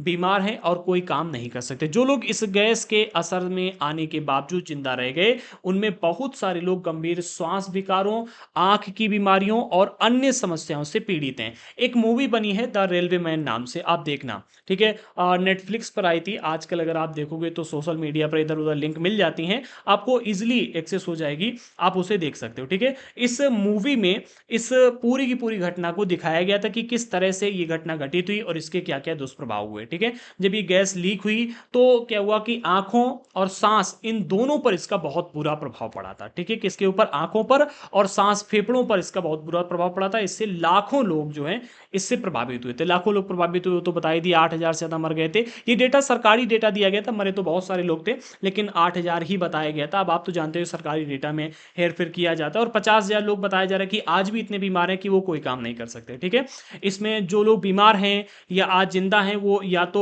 श्वास के विकारों से हैं, ग्रसित हैं, या फिर आंख की बीमारियों या फिर अन्य समस्याओं, जैसे कि उनको लीवर की समस्या हो गई या फेफड़े की समस्या हो गई या हार्ट की समस्या हो गई। ठीक है, विभिन्न प्रकार की बीमारियां हो गई। बच्चे जो हैं वो बच्चों में अजीबोगरीब विकृतियां पैदा होंगी, कोई विकलांग पैदा हो रहा है। ठीक है, मानी कि विभिन्न प्रकार की विकृतियों के बच्चे अब यहां पर जन्म ले रहे हैं। ठीक है, अगले बिंदु में कहा जा रहा है कि यह तबाही कोई दुर्घटना नहीं थी। ये जो घटना घटी थी, औद्योगिक त्रासदी है, ये कोई दुर्घटना नहीं थी। यूनियन कार्बाइड ने पैसे बचाने के लिए सुरक्षा उपायों को जानबूझकर नजरअंदाज कर दिया था और ये सब सरकार की नजर में था। मैं खुले तौर पर बोल रहा हूं कि ये सब सरकार की नजर में था। यूनियन कार्बाइड खुल करके पैसा बचाने के लिए सुरक्षा उपायों को जानबूझकर नजरअंदाज करती जा रही थी। 2 दिसंबर की त्रासदी से बहुत पहले कारखाने में गैस का रिसाव हो चुका था। कई बार मतलब लगातार कुछ ना कुछ कमियां आती जा रही थी। गैस का रिसाव हो चुका था बहुत पहले। ठीक है, इन घटनाओं में एक मजदूर की मौत भी हुई थी जबकि बहुत सारे घायल हुए थे। इसके बाद भी इस कंपनी ने कोई भी एक्शन नहीं लिया, सुरक्षा को लेकर के कोई भी काम नहीं किया। ठीक है, जहां कहीं भी कमियां आ रही थी उन कमियों पर ध्यान नहीं दिया। इनफैक्ट यहां पर काम करने वाले जो मजदूर थे उनकी ट्रेनिंग पहले 6 महीने की होती थी, उस ट्रेनिंग को 6 महीने से घटाकर मात्र 15 दिन की कर दी, जिससे कि पैसा कम खर्च करना पड़े। ठीक है, इतना कर दिया गया था। 6 महीने और 15 दिन, आप जरा सोचो। ठीक है, 15 दिन की मात्र ट्रेनिंग कर दी थी जिससे कि इनको पैसा बचाया जा सके और 15 दिन में कुछ समझ ही नहीं पाए थे लोग। ठीक है, और कहीं ना कहीं ये एक बड़ा कारण बना था इन पूरी की पूरी घटना का। ठीक है, अगले बिंदु में कहा जा रहा है कि सबूतों से पूरी तरह साफ था कि इस महाविनाश के लिए यूनियन कार्बाइड ही दोषी है। जो सबूत सामने आए निकल करके, ठीक है, इन्होंने पूरी तरह से यह साबित कर दिया कि इस दुर्घटना के लिए, इस महाविनाश के लिए ये यूनियन कार्बाइड नाम की अमेरिकी कंपनी ही दोषी है। लेकिन कंपनी ने अपनी गलती मानने से साफ इनकार कर दिया। जानते हो क्यों इनकार किया था? क्योंकि कंपनी और सरकार मिल करके काम करने में लगी हुई थी, मिल करके ये पूरी की पूरी घटना घटित हो रही थी। ठीक है, इसके बाद शुरू हुई कानूनी लड़ाई में पीड़ितों की ओर से सरकार ने यूनियन कार्बाइड के खिलाफ दीवानी मुकदमा दायर कर दिया, क्योंकि यहां पर चूंकि जानबूझकर ये दुर्घटना घटित हुई थी, ठीक है, पता था कि दुर्घटना हो सकती है, इसके बाद भी उन्होंने कुछ काम नहीं किया, इसलिए यहां पर दीवानी मुकदमा दायर किया गया था, ठीक है। 1985 में सरकार ने 3 अरब डॉलर का मुआवजा मांगा, लेकिन 1989 में मात्र $47 करोड़, सोचो, $3 अरब का मांगा गया था और मात्र $47 करोड़ का मुआवजा पर अपनी सहमति दे दी सरकार ने। भाई पीछे से और ले लिया गया होगा। यहां पर एक और बड़ी इंटरेस्टिंग बात बताएं आपको, जब मुकदमा किया गया, मुकदमा के बाद यूनियन कार्बाइड के जो मालिक थे उनको यहां पर जब बुलाया गया तो उनको हाउस अरेस्ट किया गया, वीआईपी घर में, ठीक है। कहा गया कि भाई इनको अरेस्ट कर लिया गया, और कहां पर अरेस्ट किया गया जानते हो? हाउस में, घर में अरेस्ट कर लिया गया था, और वो घर बहुत ही वीआईपी बना था, ठीक है। और 24 घंटे के अंदर उनको बेल दे करके यहां से रवाना भी कर दिया गया। फिर इसके बाद केस चलता रहा, ठीक है, और केस चलने के बाद 85 में कहा गया कि भाई $3 अरब का मुआवजा दिया जाए, जो लोग प्रभावित हुए उन सबको पैसा मिलना चाहिए, ठीक है। लेकिन 1989 में, यानी कि 1989 में मात्र $47 करोड़ का मुआवजा पर यह सरकार ने सहमति दे दी, और इतना रुपए लेकर के सारा का सारा काम खत्म कर दे। इस त्रासदी से जीवित बच निकलने वाले लोगों ने इस फैसले के खिलाफ सर्वोच्च न्यायालय में अपील की, यानी सुप्रीम कोर्ट में अपोल की, ठीक है।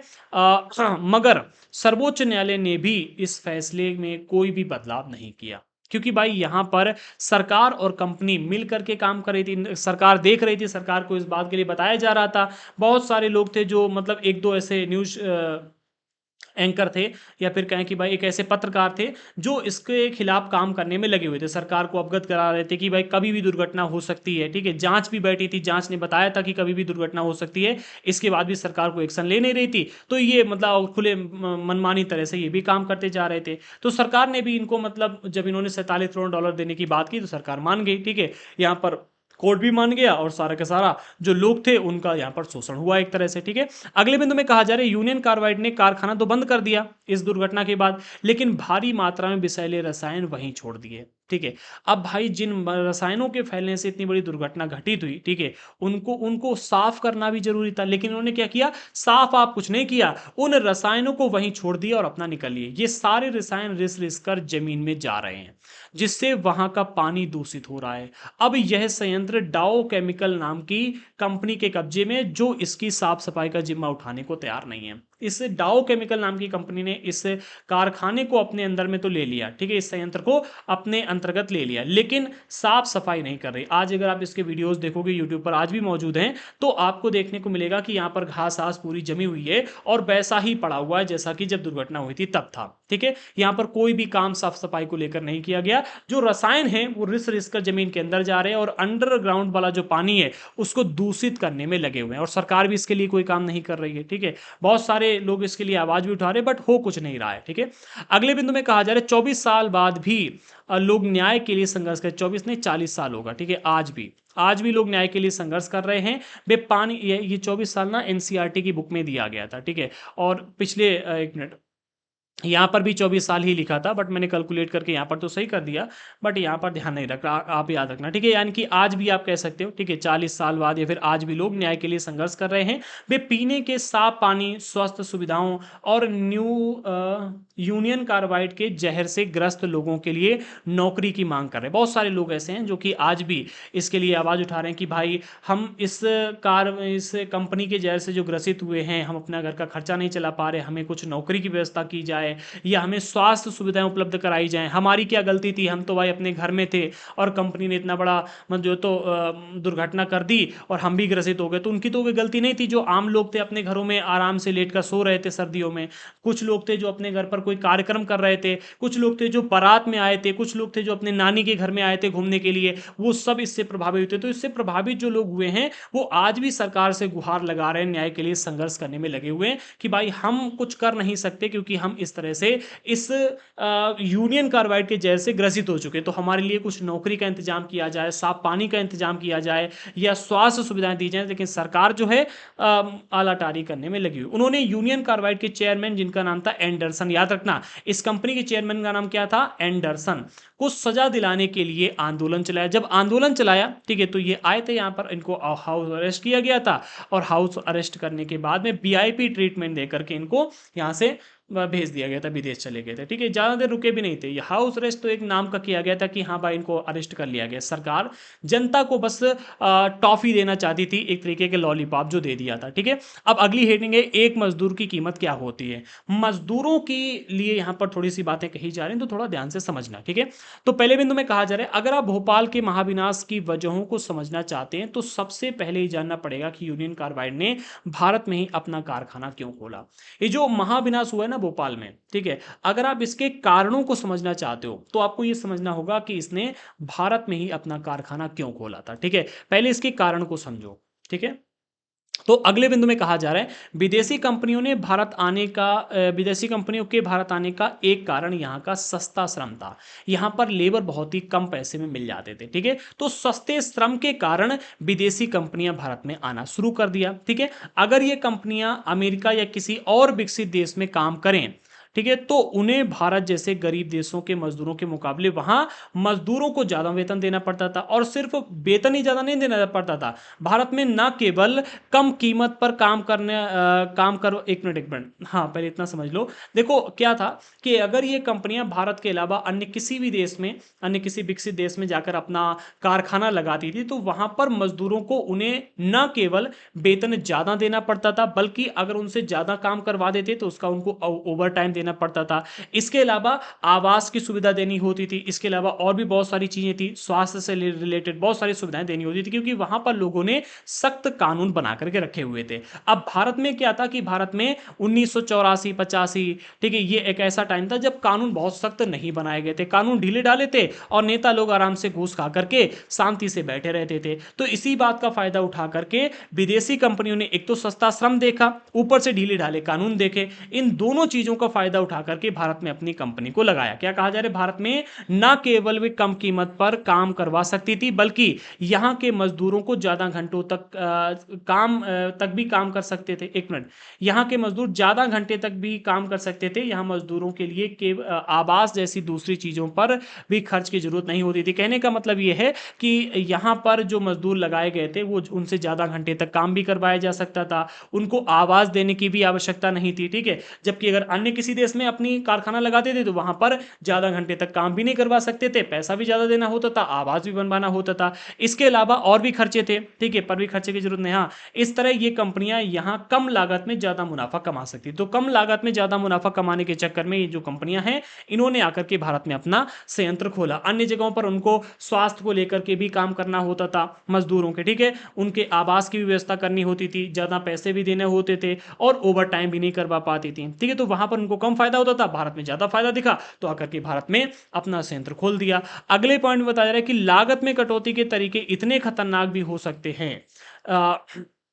देखो, लागत में कटौती के जो ये दो तीन तरीके थे कि भाई आपने लेबरों को जो तो कम वेतन दे दिया, ज़्यादा वेतन नहीं दिया, ठीक है, ज़्यादा घंटे काम करवा लिया, या फिर आपने आवास की व्यवस्था नहीं की, तो ये तो मतलब एक तरह से काम चल जाएगा। यहाँ पर केवल और केवल मजदूरों का शोषण हो रहा है। लेकिन लागत में कटौती के लिए इन्होंने जो तरीके अपनाए वो इससे भी ज़्यादा खतरनाक थे। लागत में कमी लाने के लिए सुरक्षा उपायों की अक्सर अनदेखी की जाती थी, क्योंकि भैया इन्होंने देखा कि भारत में तो कानून जो हैं वो ढीले डाले हैं। तो कानून ढीले ढाले होने की वजह से इन्होंने क्या किया, सुरक्षा उपायों की अनदेखी करनी शुरू कर दी। जो सुरक्षा अलार्म लगे थे वो भी खराब करवा दिए, मतलब वो भी कभी सही है कभी खराब है, बजाया ही नहीं गया। ठीक है, यूनियन कार्बाइड के कारखाने में एक भी सुरक्षा उपकरण या तो सही ढंग से काम नहीं कर रहा था या उनकी संख्या कम थी। जो सुरक्षा उपकरण लगाए गए थे या तो वो काम ही नहीं कर रहे, ठीक है, कि मतलब खराब पड़े, केवल देखने के लिए, शो पीस के लिए टांग रखे हैं। जैसे आप देखोगे ना बड़े बड़े स्कूलों में ये जो फायर एक्सटिंक्शन होते हैं ना, रेड कलर के लगे होते हैं, ठीक है, अग्निशामक यंत्र, वो केवल शोबाजी के लिए टांग दिए जाते हैं। ठीक है, इसी तरह से यहां पर भी इस कंपनी में केवल शोबाजी के लिए सुरक्षा उपकरण लगाए गए थे। कुछ उपकरण काम करते थे, कुछ काम ही नहीं करते थे। 1980 से 84 के बीच मिक्स संयंत्र यानी कि जो ये कारखाना था, इसके कामगारों ने दल की संख्या में 12 से घट करके 6 कर दिया। हाँ, एक मिनट 1980 से लेकर 84 के बीच में इस कारखाने में काम करने वाले जो कामगार थे यानी कि जो लेबर लोग थे, उनके जो टीम थी, कामगारों के दल की संख्या यानी कि जो टीम थी, उनकी संख्या 12 से घटाकर 6 कर दी गई। ठीक है, कि भाई जो 12 दल काम कर रहे थे वो मात्र अब 6 काम करेंगे, इनसे ज़्यादा काम करवाया जाने लगा। मजदूरों के लिए सुरक्षा प्रशिक्षण की अवधि 6 महीने से घटा करके 15 दिन कर दी गई। पहले इनको ट्रेनिंग दी जाती थी 6 महीने की, ठीक है, और उसे अब घटा करके कर दिया गया 1984 तक आते आते मात्र 15 दिन, कि भाई 15 दिन की ट्रेनिंग में तुम सब सीख लो। पहले 6 महीने की ट्रेनिंग थी, तो जरा सोचो कैसे ही लोग सीख पाएंगे। ठीक है, 12 से घटा करके आपने टीम कर दी 6 हैं, और जो इनको ट्रेनिंग दी जा रही थी 6 महीने की उसको कर दिया आपने 15 दिन मात्र। और ये सब किस लिए किया? जिससे कि लागत में कटौती आ सके। मिग कारखाने के लिए रात की पाली के मजदूर का पद ही खत्म कर दिया गया, कि रात में यहाँ पर मजदूर काम ही नहीं करेगा, देख रेख करेगा ही नहीं करेगा। ठीक है, तो इससे क्या हुआ, ये बहुत ही खतरनाक दुर्घटना के टाइम पर चीज़ें सामने आई, क्योंकि भाई अगर जो 12 टीमें थीं और 6 महीने की ट्रेनिंग वाले थे तो इनको हर चीज़ की जानकारी हो जाती थी, ये अच्छी तरह से हैंडल कर लेते थे। लेकिन अब आपने टीम कर दी 6 और 15 दिन की ट्रेनिंग, जो हैं उनको पता नहीं है। हाँ, ठीक है, और एक तो पहले ही से कम है, ठीक है, और जो हैं उनको ये पता ही नहीं है कि करना क्या है। ठीक है, तो यूनियन कार्बाइड के भोपाल और अमेरिकी संयंत्र में सुरक्षा व्यवस्था में फर्क समझो। अब देखो यहां पर इन्होंने किस तरह से सुरक्षा व्यवस्था दिखाई, ये आपने समझ लिया। ठीक है, अब अमेरिका में भी इनका एक संयंत्र लगा था, भोपाल और अमेरिका, इन दोनों ही संयंत्रों में सुरक्षा व्यवस्था को लेकर के फर्क क्या था, इसको भी समझो। तो पश्चिम वर्जीनिया जो कि अमेरिका में है, यहाँ पर कंप्यूटरीकृत चेतावनी और निगरानी व्यवस्था मौजूद थी। यहाँ पर क्या था, पूरा का पूरा कंप्यूटर सिस्टम लगा रखा था, कि जहां कहीं भी थोड़ी सी भी लापरवाही देखने को मिलती थी वो तुरंत मतलब कंप्यूटर से चेतावनी देता था, अलार्म बजने लगता था। ठीक है, कि भाई यहां पर गैस लीक हो रही है या वहां पर सुरक्षा उपकरण सही से काम नहीं कर रहा है। कंप्यूटरीकृत चेतावनी अलार्म था, जो कि निगरानी व्यवस्था और निगरानी व्यवस्था मौजूद थी। ठीक है, भोपाल के यूनियन कार्बाइड कारखाने में गैस के रिसाव के लिए केवल मजदूर के अंदाजे के सारे काम चलाया जाता था। यहां पर क्या था, आपने कंप्यूटर की चेतावनी और निगरानी व्यवस्था लगाई थी, यानी कि यहां पर पूरा का पूरा सिस्टम कंप्यूटर हैंडल कर रहा था। लेकिन भारत में क्या किया गया, मजदूरों से कहा कि तुम अंदाजा लगाओ कि भाई सही है सब कुछ या नहीं है, और मजदूर लोग हमारे आके कहते हैं हाँ भाई ठीक है, उन्होंने अंदाजे के हिसाब से काम करना शुरू कर दिया। पश्चिमी वर्जीनिया में खतरा पैदा होने पर लोगों को सुरक्षित स्थानों पर ले जाने की व्यवस्था मौजूद थी। ठीक है, जबकि भोपाल में ऐसा कुछ भी नहीं था। भोपाल में जब ये त्रासदी घटी हुई थी तो उन्होंने अलार्म बजाने से भी मना कर दिया। जो ये सुरक्षा अलार्म होता है ना, इमरजेंसी अलर्ट जो होता है, ठीक है, वो भी बजाने से मना कर दिया उन्होंने, वो भी नहीं बजने दिया था। इससे लोगों को पता ही नहीं चला। जब लोगों को पता ही नहीं चला तो और लोग बीमार पड़ने लगे। जब बीमार पड़ने लगे तब वहां से भागे, और जब बड़ी पैमाना में हॉस्पिटल में लोग पहुंचे और सबको एक ही समस्या हो रही, तो हॉस्पिटल वालों ने इनके पास फोन करके पूछा कि भाई क्या कोई दुर्घटना घटित हुई है, कोई गैस वगैरह लीक हुई? तो इन्होंने कहा कि भाई नहीं भाई, ऐसी कोई गैस नहीं लीक हुई है, और आप बस गीला कपड़ा जो तो आंखों में लगा दो, उससे सही हो जाएगा, सब सही हो जाएगा। और इससे क्या, इन्होंने बताया नहीं कौन सी गैस लीक हुई है, और इसका कोई इलाज भी नहीं पता था। इससे बहुत सारे लोग मारे गए और आज भी इस बीमारी से ग्रसित है। ठीक है, अगली हेडिंग है, अलग अलग देशों के बीच सुरक्षा मानकों में इतनी भारी फर्क क्यों था, इतने भारी फर्क क्यों? ये भी समझो। एक तरफ हम अमेरिका में देख रहे हैं कंप्यूटर की चेतावनी अलार्म लगे हुए हैं, और क्या है कि यहाँ पर सुरक्षित स्थानों पर ले जाने के लिए जो, तो जब भी कोई खतरा आता है तो सुरक्षित स्थानों पर ले जाने के लिए लोगों को व्यवस्था मौजूद की गई है। लेकिन भारत में ना तो कंप्यूटर की चेतावनी अलार्म दिया गया और ना ही कोई सुरक्षा की व्यवस्था दी गई। ऐसा क्यों किया गया? और दुर्घटना हो जाने के बाद पीड़ितों को इतना मामूली मुआवजा क्यों दिया जा रहा है? ये दोनों चीजें यहां पर समझो। ठीक है, तो कहा जा रहा है भारतीय मजदूरों का मोल अभी भी ज्यादा नहीं माना जाता। जो भारतीय मजदूर हैं इनका बहुत ही कम मोल माना जाता है, यानी इनकी कीमत बहुत ज्यादा मानी नहीं जाती। एक मजदूर जाता है तो फौरन दूसरा मिल जाता है, क्योंकि भारत में रोजगार के ऑप्शन बहुत ही कम हैं। इसी बात का फायदा उठाया था इस कंपनी ने। यहां बेरोजगारी इतनी ज्यादा है कि थोड़ी सी तनख्वाह में ना जाने कितने लोग असुरक्षित स्थितियों में काम करने को तैयार हो जाते हैं। उनको इससे फर्क नहीं पड़ता कि वो सुरक्षा में काम कर रहे हैं या सुरक्षा में, उनको अपने परिवार का पेट पालना है, उनको अपना पेट पालना है, उनको अपने बच्चों की जिम्मेदारियां निभानी है। और इसी के लिए क्या करते हैं, मतलब बहुत कम तनख्वाह में भी, असुरक्षित स्थितियों में भी, कितनी भी खतरनाक स्थितियां हो, काम करने के लिए तैयार हो जाते हैं हमारे देश के। आप अपने माँ बापों के बारे में जरा सोच कर देखो। ठीक है, आपको पालने के लिए, आपको पढ़ाने के लिए कितनी कितनी खतरनाक जगहों पर जाकर काम करने लगते हैं। ठीक है, बहुत ही कम तनख्वाह में बड़े से बड़े काम कर डालते हैं। ये हमारे देश के मजदूर हैं। ठीक है।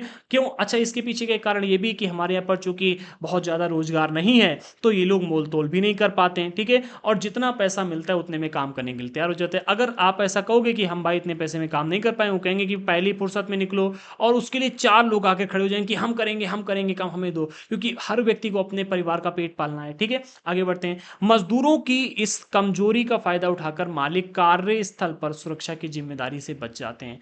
भाई मालिक कहते हैं कि भाई हम तुम्हें काम दे देंगे, लेकिन हम ये काम सुरक्षा नहीं प्रदान कर पाएंगे। तो मजदूर कहते हैं ठीक है भाई, हम खतरनाक जगहों पर काम कर लेंगे, लेकिन आप हमें पैसा टाइम पर दे देना, ठीक है। हमें अपने बच्चे की फीस जमा करनी है, या फिर शाम को हमारे यहाँ खाना बनने के लिए तेल नहीं तेल लेके जाना, या फिर सब्जी लेके जानी, हमारे बच्चे भूखे रह जाएंगे, ठीक है। तो इस चिंता में हमारे के जो गरीब हैं वो खतरनाक जगहों पर कम पैसे में हर तरह से काम करने को तैयार हो जाते हैं, ठीक है। और जो मालिक हैं वो इसका फायदा उठाते हैं और जिम्मेदारी से बच जाते हैं। भोपाल गैस त्रासदी में के इतने सालों बाद भी मालिकों के बर्बर रवैये के कारण निर्माण स्थलों, खदानों, कारखानों में दुर्घटना की खबरें हर रोज आती हैं। ये दुर्घटना घटित हुई, इसके इतने साल हो गए, लगभग 40 साल हो गए, ठीक है। और इतने साल बाद भी आज भी मालिकों के बर्बर रवैये में देखने को मिलते हैं कि मालिक कितने बुरी तरह से अपने जो नौकर हैं या फिर उनके नीचे काम करने वाले मजदूर हैं उनसे बात करते हैं, उनका शोषण करते हैं। निर्माण स्थल हो गए, खदान हो गए, कारखाने हो गए, यहाँ पर इतनी सारी दुर्घटनाएं आज भी हमें देखने को मिलती, कुछ कहने को नहीं। लेबर अधिकारी तय किए गए हैं, ठीक है। अब मतलब हाँ, यही लेबर अधिकारी तय किए बनाए गए हैं बहुत सारे लोग, लेकिन वो भी इनका ध्यान नहीं देते, उनको घूस खिला दी जाती है और वो चुपचाप चले जाते हैं, ठीक है। सुरक्षा मानकों को भी नहीं देखते हैं। आज भी स्थितियां में देखने को मिलती, क्यों? और इन सब के पीछे कारण एक ही है। कारण क्या है कि हमारे यहाँ पर रोजगार के अवसर कम हैं, लोग गरीब है, उन्हें रोजगार चाहिए है, ठीक है। अब कुछ भी उन्हें रोजगार मिलना चाहिए, ठीक है। इस बात का फायदा उठाते हैं लोग, ठीक है। और मजदूरों ने अपने यूनियन हर क्षेत्र में नहीं बना रखे हैं। अगर हर क्षेत्र में मजदूर अपना यूनियन बना करके चले तो ये सारी चीजें होना बंद हो जाएंगे, ठीक है। वो कहें कि भाई हमें काम नहीं मिलेगा, कोई बात नहीं, हम एक दिन भूखे रह लेंगे, लेकिन अपने जो हमें अधिकार दिए गए उनसे हम अपना समझौता नहीं करेंगे, ठीक है। अगर हर मजदूर ये बात कह देगा तो भाई बहुत जल्दी स्थितियां सुधर जाएंगी, ठीक है। थोड़े से टॉपिक और रह गए हैं, इनको एक एक करके समझो। अब अगली हेडिंग है सुरक्षा कानूनों का क्रियान्वयन। सुरक्षा कानून कौन कौन से और इनका क्रियान्वयन कैसे होना चाहिए, इसको भी समझो। कानून बनाने और लागू करने वाली व्यवस्था के नाते ये सुनिश्चित करना सरकार की जिम्मेदारी है कि सुरक्षा कानूनों को सही ढंग से लागू किया जाए। क्या है?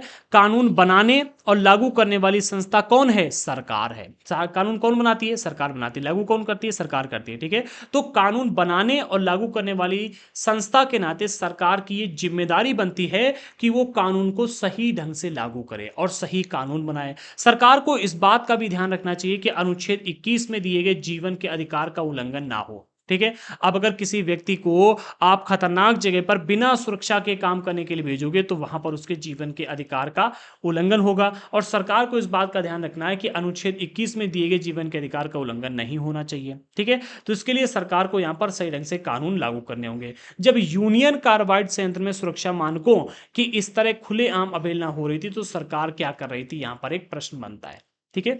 तो सरकार क्या कर रही थी, अब इसको भी समझो कि सरकार उस समय क्या कर रही थी और आखिरकार सरकार ने यहां पर कोई एक्शन क्यों नहीं लिया। तो पहले बिंदु में कहा जा रहा है, पहली बात, भारत में सुरक्षा कानून ढीले थे, उस समय बहुत ढीले थे कानून, ठीक है। दूसरा, उन कमजोर सुरक्षा कानूनों को भी ठीक से लागू नहीं किया जा रहा था। जो कानून थे वो बहुत कमजोर थे, ठीक है, और उन कमजोर कानूनों को भी सही ढंग से लागू नहीं किया जा रहा था। मतलब कहते हैं ना, एक तो कंगाली उसमें भी आटा गीला, ठीक है। भाई प्लेट है, उसमें पानी भर के, एक तो मतलब पानी पीने के लिए गिलास नहीं है, आपको प्लेट दी गई और प्लेट में भी नीचे से छेद है, तो जो पानी मिला है वो पी भी नहीं पा रहे, सारा पानी बहा जा रहा है, ठीक है। अगले बिंदु में कहा जा रहा है, सरकारी अफसर इस कारखाने को खतरनाक कारखानों की श्रेणी में रखने को भी तैयार नहीं थे, ठीक है। क्योंकि भाई सरकारों की जो जेब है वो गर्म कर दी जाती थी पीछे से, तो भाई वो मतलब खतरनाक कारखानों की श्रेणी में डाल भी नहीं, वो इसे मतलब बहुत सिक्योर कारखाने की श्रेणी में डालकर रखे हुए थे, ठीक है। इस कारखाने में को घनी आबादी वाले इलाके में खोलने पर उन्हें कोई एतराज नहीं हुआ। इस कारखाने को कहाँ खोला गया था? भोपाल के एक ऐसे स्थान पर खोला गया था जहां पर बड़ी संख्या में लोग रहते थे, घनी आबादी थी वहां पर, ठीक है। जब भोपाल के कुछ नगर निगम अधिकारियों ने इस बात पर उंगली उठाई आई कि 1978 में मिग उत्पादन कारखाने की स्थापना सुरक्षा मानकों के खिलाफ थी, तो सरकार का कहना था कि प्रदेश को भोपाल के संयंत्र में लगातार निवेश चाहिए ताकि रोजगार मिलते रहें। ठीक है, सरकार की राय में यूनियन कार्बाइड से इस बात की मांग करना असंभव था कि वह सारी साफ सुथरी तकनीक या ज्यादा सुरक्षित प्रक्रियाओं को अपनाए। सरकार ने क्या कहा? सरकार ने यहां पर कहा कि भाई हम मजबूर हैं इस बात के लिए कि हमें यहाँ पर हमारे देश की जनता को क्या है कि रोजगार देना है, हमें निवेश चाहिए। ठीक है, हमें क्या करना है? इन्होंने कहा कि भाई संयंत्र में लगातार निवेश चाहिए, भोपाल के संयंत्र में, यहाँ पर हमें लगातार संयंत्र लगाने, कारखाने खोलने, इसके अलावा रोजगार देना है हमारे यहाँ के लोगों को। ठीक है, और इस समय यह क्या है कि सरकार की राय में इस समय यानी कि उस 1978 के टाइम पे सरकार का कहना यह था कि भाई हम यूनियन कार्बाइड से इस बात की मांग नहीं कर सकते कि वो साफ सुथरी तकनीक का इस्तेमाल करे जैसा कि अमेरिका में कर रही थी, और ज़्यादा सुरक्षित प्रक्रियाओं को अपनाए, यानी कि हर चीज़ को सही ढंग से अपनाए। ठीक है, सरकार ने कहा कि भाई हम ऐसी मांग कर ही नहीं सकते। ठीक है, इसलिए जो नगर निगम के अधिकारियों ने यहाँ पर इसके खिलाफ आवाज़ उठाई थी, उस आवाज़ को भी दबा दिया गया। ठीक है, नगर निगम के अधिकारियों ने जो यहाँ पर उंगली उठाई थी, उस उंगली को दबा दिया गया और इनको हर तरह के जो है तो छूट दे दी गई कि आप जैसे चाहो वैसे यहाँ पर अपना निवेश करो। ठीक है, जैसे चाहो वैसा संयंत्र लगाओ। तो सरकार की यहाँ पर पूरी की पूरी कमी थी। सरकार निरीक्षक कारखाने में अपनाई जा रही दोषपूर्ण प्रक्रियाओं को बार बार मंजूरी देते रहे। जो सरकारी निरीक्षक थे, एक मिनट, सरकारी निरीक्षक है, ठीक है, तो जो सरकारी अधिकारी थे जो वहां पर निरीक्षण के लिए आते थे, जांच पड़ताल करने के लिए आते थे, वो देखते थे कि हाँ भाई कमी है, खतरा है, कभी भी दुर्घटना घटित हो सकती है, लेकिन इसके बाद भी उनको मंजूरी देते रहे क्योंकि सरकार का दबाव था। ठीक है, जब कारखाने में बार बार गैस का रिसाव होने लगा तो और सबको ये बात समझ में आ चुकी थी कि कहीं कुछ भारी गड़बड़ी चल रही है, तब भी निरीक्षकों के कान पर जूं तक नहीं देंगी। जो अधिकारी थे, इसके बाद भी इस अधिकारियों को और सबको, पत्रकारों को लोग बोलने लगे, उस संयंत्र में काम करने वाले लोग बोलने लगे कि भैया कभी भी दुर्घटना घटित हो सकती है, कुछ भी हो सकता है। पहले इन्होंने क्या किया, ऑरेंज वाला एक सिग्नल दिया कि भाई संयंत्र जो है खतरे में जा चुका है। फिर जब एक व्यक्ति की मौत हुई, एक दिन गैस लीक हुई थी, तब इन्होंने कहा कि भाई पूरी तरह से रेड सिग्नल आ गया है, कभी भी दुर्घटना घटित हो सकती है, तब भी अधिकारियों के कान में जू नहीं रहेंगी, सरकार ने ध्यान नहीं दिया। फिर जब इतना बड़ा धमाका हुआ, इतने सारे लोग मारे गए, इसके बाद सरकार ने थोड़ा बहुत एक्शन लिया, यानी कि जब पूरी तरह से दुर्घटना हो गई, ठीक है, तब सरकार ने एक्शन लिया, और एक्शन भी ऐसा लिया जो एक्शन के नाम पर ही दब पाए। ठीक है, अगले बिंदु में कहा जा रहा है लोगों के हितों की रक्षा करने की बजाय सरकार और निजी कंपनी दोनों ही उनकी सुरक्षा को नजरअंदाज करती जा रही थी। मतलब सरकार, लोगों के लिए कानून जो बनाने चाहिए, लागू करने चाहिए, उनको लागू ही नहीं किया गया। एक तो कानून ढीले थे, अच्छे कानून नहीं बनाए गए, ठीक है, और जो कानून थे उनको भी लागू नहीं किया जा रहा है। जनता की सुरक्षा को नजरअंदाज पूरी तरह से सरकार और ये कंपनी दोनों लोग कर रहे थे। ये हरगिज अच्छी स्थिति नहीं है। जब भारत में स्थानीय और विदेशी व्यवसायी नए नए कारखाने खोलते जा रहे थे, तो मजदूरों के अधिकारों की रक्षा करने वाले सख्त कानून और उनके ज्यादा बेहतर क्रियान्वयन की जरूरत और बढ़ती जा गई है। कहने का मतलब यहां पर यह है कि जब हमारे भारत देश में विदेशी कंपनियां आकर के नए नए कारखाने खोल रही हैं, नई नई फैक्ट्रियां खोल रही हैं, तो अब हमें और अधिक जो तो सख्त कानून बनाने चाहिए और बेहतर उनका क्रियान्वयन भी करना चाहिए। कानून एक तो कमजोर हैं, तो उन कानूनों को टाइट बनाना चाहिए और उन्हें अच्छी तरह से लागू भी करना चाहिए, ताकि जो ये नए नए कारखाने खोले जा रहे हैं, इनमें काम करने वाले मजदूरों के अधिकारों की रक्षा हो सके। सिर्फ मजदूरों के ही नहीं, जो उन फैक्ट्रियों या उन कारखानों में बने हुए वस्तुओं का उपयोग कर रहा है, उनका भी मतलब स्वास्थ्य के ऊपर कोई असर ना पड़े। जैसे कि आज के टाइम पर जितने भी तेल आ रहे हैं, ठीक है, आप खाने पीने वाला कोई भी तेल ले लो, हर तेल में आपको पाम ऑयल मिल रहा है, हर तेल में। और पाम ऑयल कितना खतरनाक है, ये आप यूट्यूब पर या गूगल पर डाल करके खुद ही सर्च कर लेना। आज के टाइम पर आपको खाने वाली एक भी वस्तु ऐसी नहीं मिलेगी जो बाहर मिल रही है और वो पूरी तरह से सुरक्षित है। एक भी वस्तु अगर आपको ऐसी मिल जाए तो मुझे बताइएगा। फल भी आप अगर खाने के लिए जाओगे तो उसमें भी दवाइयां डालकर उनको पकाया जा रहा है, फल भी, ठीक है। सब्जियां लेने आप जाओगे तो उनमें भी दवाइयां डालकर सब्जियों को बड़ा किया जा रहा है। एक भी चीज आपको ऐसी नहीं मिलेगी। आज के टाइम पर देसी बीजा मिलना बंद हो गया है। अनाज के जो बीज पहले देसी आते थे ना, मैं कई जगहों पर देखता हूं अब कोई देसी बीजा रह नहीं गया। लोग कहते हैं कि भाई हमको देसी धनिया देना, मिलेगी कहां से देसी धनिया आपको जब देसी धनिया का बीज ही नहीं रह गया। हर जगह पर हाइब्रिड धनिया ही हो रही है, ठीक है। तो इसको लेकर के आपका क्या मानना है, आप भी कमेंट बॉक्स में जरूर बताना। अगली हेडिंग है पर्यावरण की रक्षा के लिए कानून। इसको भी समझो। देखो, पर्यावरण हमारे लिए बहुत जरूरी है। ठीक है, तो इसके लिए कानून किस तरह के उसमें बनाए गए थे और अब कैसे हैं, इसको भी समझो। तो पहले बिंदु में कहा जा रहा है कि 1984 में हमारे पास पर्यावरण की रक्षा के लिए बहुत कम कानून थे। उस समय कानून मतलब इतने कम थे कि कोई भी व्यक्ति खुले तौर पर पर्यावरण का नाश करने में लगा हुआ था, हर व्यक्ति। इन कानूनों को लागू करने की व्यवस्था तो और भी कमजोर थी। पहली बात तो कानून ही बहुत ढीले थे, और जो कानून थे उनको भी बहुत कमजोर तरह से लागू किया जा रहे थे। पर्यावरण को एक मुफ्त चीज माना जाता था। कब? 1984 के टाइम में, कि भाई ये तो हमें भगवान ने मुफ्त में दे रखा है, हम इसका जैसा चाहेंगे वैसा उपयोग करें। किसी भी उद्योग को हवा पानी में प्रदूषण छोड़ने की खुली छूट मिली हुई थी। हर उद्योग, हर संयंत्र खुले तौर पर हवा में और पानी में प्रदूषण फैलाने में लगा हुआ था। चाहे नदियां हो, हवा हो या भूमिगत पानी हो, पर्यावरण दूषित हो रहा था। ठीक है, हर तरफ से पर्यावरण में मतलब प्रदूषण फैलाया जा रहा था। नदियों को भी दूषित किया जा रहा था, हवा को भी, भूमिगत पानी को भी, मतलब खुले तौर से छूट दी गई थी, और लोगों की सेहत के साथ खिलवाड़ किया जा रहा था। कब? 1984 के टाइम में। तब पर्यावरण को लेकर के बहुत कम कानून बनाए गए थे, और जो कानून थे उनको भी सही ढंग से लागू नहीं किया जा रहा था। ठीक है, आगे कहा जा रहा है कि ढीले सुरक्षा मानकों से न केवल यूनियन कार्बाइड को फायदा मिला, बल्कि उसे प्रदूषण से निपटने के लिए पैसा भी खर्च नहीं करना पड़ा। इन्होंने जो प्रदूषण फैलाया उससे निपटने के लिए इनको 1 रुपए भी खर्च नहीं करना पड़ा। अमेरिका में यही कंपनी इस जिम्मेदारी से नहीं बच सकती थी, इसलिए इन्होंने क्या किया, भारत में आकर अपनी कंपनी डाल दी। ठीक है, अमेरिका में इस जिम्मेदारी से नहीं बच सकती थी, लेकिन भारत में बच गई। ठीक है, क्योंकि भारत में कोई कानून ही ऐसा नहीं था।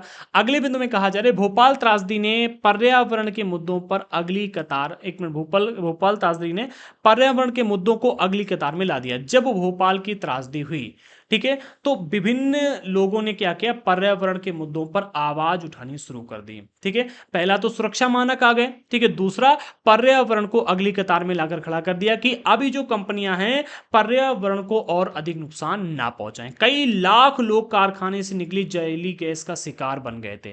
ठीक है, और इसने न केवल तुरंत उस इलाके के पर्यावरण को प्रदूषित किया, बल्कि बहुत लंबे समय तक पर्यावरण इससे प्रदूषित रहा। जो इस कारखाने में किसी भी तरह जुड़े नहीं थे, मतलब जो व्यक्ति अपने घर में बैठकर आराम से कोई और कार्य कर रहा है, वहां पर नौकरी करने के लिए गया है, अपनी नानी के यहाँ घूमने के लिए गया है, शादी में गया है, या कहीं और से आ रहा है, जो व्यक्ति किसी भी तरह से इस कारखाने से जुड़े ही नहीं थे, वो भी इससे चूंकि प्रभावित हुए थे। ठीक है, इससे लोगों को यह एहसास हुआ कि मौजूदा कानून केवल मजदूरों से ही संबंधित नहीं है, उनमें उन आम लोगों के अधिकारों पर ध्यान नहीं दिया गया जो औद्योगिक दुर्घटना के कारण घायल हुए। ठीक है, यहां पर हुआ क्या था, जो उस कंपनी से जुड़े हुए थे वो तो प्रभावित हुए हुए थे, जो किसी भी तरह से कंपनी से नहीं जुड़े, ना तो कंपनी के उत्पाद का इस्तेमाल करते, ना उनका घर का कोई व्यक्ति कंपनी में काम करता है, ठीक है, ना उन्हें कंपनी से कोई मतलब है, उसको भी जब प्रॉब्लम हुई, ठीक है, तब लाखों लोगों ने आगे आकर के इसके लिए आवाज उठाई कि कंपनी इस तरह से गैरली जैसे कैसे छोड़ रही है। ठीक है, उन्होंने अपने अधिकारों और क्या है कि आम लोगों के अधिकारों पर ध्यान देना शुरू कर दिया। ठीक है, अगले पॉइंट में कहा जाए, पर्यावरणवादी कार्यकर्ताओं तथा अन्य लोगों के दबाव में भोपाल गैस त्रासदी के बाद भारत सरकार ने पर्यावरण के बारे में नए कानून बनाए। क्योंकि अब यहां पर क्या है कि लोगों ने अपने लिए आवाज उठानी शुरू कर दी कि भाई आप कंपनी खोल रहे हो, अच्छी बात है, लेकिन कंपनी पर्यावरण में कैसे प्रदूषण फैला रही, पर्यावरण तो हमारा भी है। ठीक है, आप कंपनी अपने कंपनी के अंदर प्रदूषण फैलाओ और उसको खुद खाओ पियो, ठीक है, तो बात अलग की है। ठीक है, लेकिन आप हमारे पास भेज रहे हो प्रदूषण, तो भाई हम तो इसे बर्दाश्त नहीं करेंगे। तो लोगों ने जब इसके लिए सरकार के ऊपर दबाव डालना शुरू कर दिया, ठीक है, तो सरकार ने पर्यावरण के बारे में नए कानून बनाए। सरकार अभी तक शांत बैठी हुई थी। ठीक है, जब तक सरकार के ऊपर दबाव नहीं डाला था सरकार कोई काम नहीं करती। पर्यावरण को नुकसान पहुंचाने के लिए प्रदूषण फैलाने वालों को ही जिम्मेदार माना जाने लगा। अब क्या हुआ कि जैसे किसी कंपनी से प्रदूषण निकल रहा है, ठीक है, तो अब इसके लिए उस कंपनी को जिम्मेदार माना गया। ठीक है, उससे कहा गया कि भाई आप प्रदूषण के लिए कोई काम करो। ठीक है, प्रदूषण फैला करके आप जो व्यक्ति आपसे नहीं जुड़ा है उसको भी आप इससे प्रभावित नहीं कर सकते। इसके पीछे समझ यह थी कि हमारे पर्यावरण पर अगली पीढ़ी का भी हक बनता है और उसे केवल औद्योगिक विकास के लिए नष्ट नहीं किया जा सकता। क्या तर्क दिया गया कि भाई जो पर्यावरण है ये केवल हमारे लिए ही नहीं है, हमारी आने वाली पीढ़ी के लिए भी है। हमारे बच्चे आएंगे वो कहां सांस लेंगे बताओ, वो सारे विकृत पैदा होंगे अगर आप पर्यावरण को नष्ट कर दोगे। ऐसा नहीं ना कि पानी केवल हमें यूज करना है, सांस केवल हमें लिए नहीं, हमारे बच्चे आएंगे, वो क्या सांस लेंगे अगर हम पर्यावरण को नष्ट कर देंगे। ये तर्क दे करके कुछ विशेष कानून यहाँ पर बनवाए गए। क्या तर्क दिया गया, पीछे समझ यह है कि हमारे पर्यावरण पर अगली पीढ़ी का भी हक है, उसे केवल औद्योगिक विकास के लिए हम नष्ट नहीं कर सकते, नष्ट नहीं किया जा सकता। ठीक है, ये तर्क दिया गया था। अगले बिंदु में कहा जा रहा है, अदालतों ने स्वस्थ पर्यावरण के अधिकार को जीवन के मौलिक अधिकार का हिस्सा बताते हुए कई महत्वपूर्ण फैसले दिए। जो अदालतें हैं, ठीक है, उन्होंने क्या किया, उन्होंने एक बात कही कि भाई स्वस्थ पर्यावरण का अधिकार हर व्यक्ति को है। ठीक है, स्वस्थ पर्यावरण के अधिकार को जीवन का मौलिक अधिकार, जीवन के मौलिक अधिकारों का हिस्सा बना दिया। भाई मौलिक अधिकार दिया गया है सभी को कि भाई हर व्यक्ति को जीवन का अधिकार है, और अगर स्वस्थ पर्यावरण हर व्यक्ति को नहीं मिल रहा है तो जीवन का अधिकार नहीं मिल रहा है। ठीक है, तो मौलिक अधिकारों के हिसाब से अगर देखा जाए तो स्वस्थ पर्यावरण हर किसी को मिलना चाहिए। ठीक है, तो अदालतों ने स्वस्थ पर्यावरण के अधिकार को जीवन के मौलिक अधिकार का हिस्सा बताते हुए महत्वपूर्ण फैसले दिए। सबसे पहला, सुभाष कुमार बनाम बिहार राज्य, 1991 में ये केस चला था। ठीक है, सुभाष कुमार और बिहार राज्य के बीच में। ठीक है, इसमें मुकदमे में सर्वोच्च न्यायालय ने कहा कि जीवन का अधिकार संविधान के अनुच्छेद 21 के तहत एक मौलिक अधिकार है, और इसमें प्रदूषण मुक्त हवा और पानी का अधिकार भी शामिल है। यह सरकार की जिम्मेदारी है कि वह प्रदूषण पर अंकुश लगाने, नदियों को साफ रखने, और जो दोषी हैं उन पर भारी जुर्माना लगाने के लिए कानून और प्रक्रियाएं तय करे। यह कब कहा गया था, जब सुभाष कुमार और बिहार इन दोनों के बीच में केस चल रहा था। ठीक है, तो यहां पर सर्वोच्च न्यायालय ने यह निर्णय दिया कि अनुच्छेद 21 में एक मौलिक अधिकार दिया गया जो कि जीवन का अधिकार, और इस मौलिक अधिकार के हिसाब से अगर देखा जाए तो भैया हर व्यक्ति को प्रदूषण मुक्त हवा और पानी मिलना चाहिए। ठीक है, साफ पानी मिलना चाहिए और प्रदूषण मुक्त हवा मिलना चाहिए। अब अगर कोई भी कंपनी प्रदूषण फैला रही है या नदियों को गंदा कर रही है तो सरकार की जिम्मेदारी बनती है कि वो उसके ऊपर जुर्माना लगाए, न केवल जुर्माना लगाए बल्कि नदी और पर्यावरण को साफ रखने के लिए कार्य भी करें। ठीक है, अगले बिंदु में कहा जा रहा है, गाड़ियों से उत्सर्जित धुआं पर्यावरण प्रदूषण का एक बड़ा स्रोत है। जो गाड़ियों से धुआं निकलता है, ठीक है, ये एक बहुत बड़ा स्रोत बन के आज के टाइम पर हमारे सामने है। 1998 के बाद सर्वोच्च न्यायालय ने अपने कई फैसलों में यह आदेश दिया कि दिल्ली में डीजल से चलने वाले सभी सार्वजनिक वाहन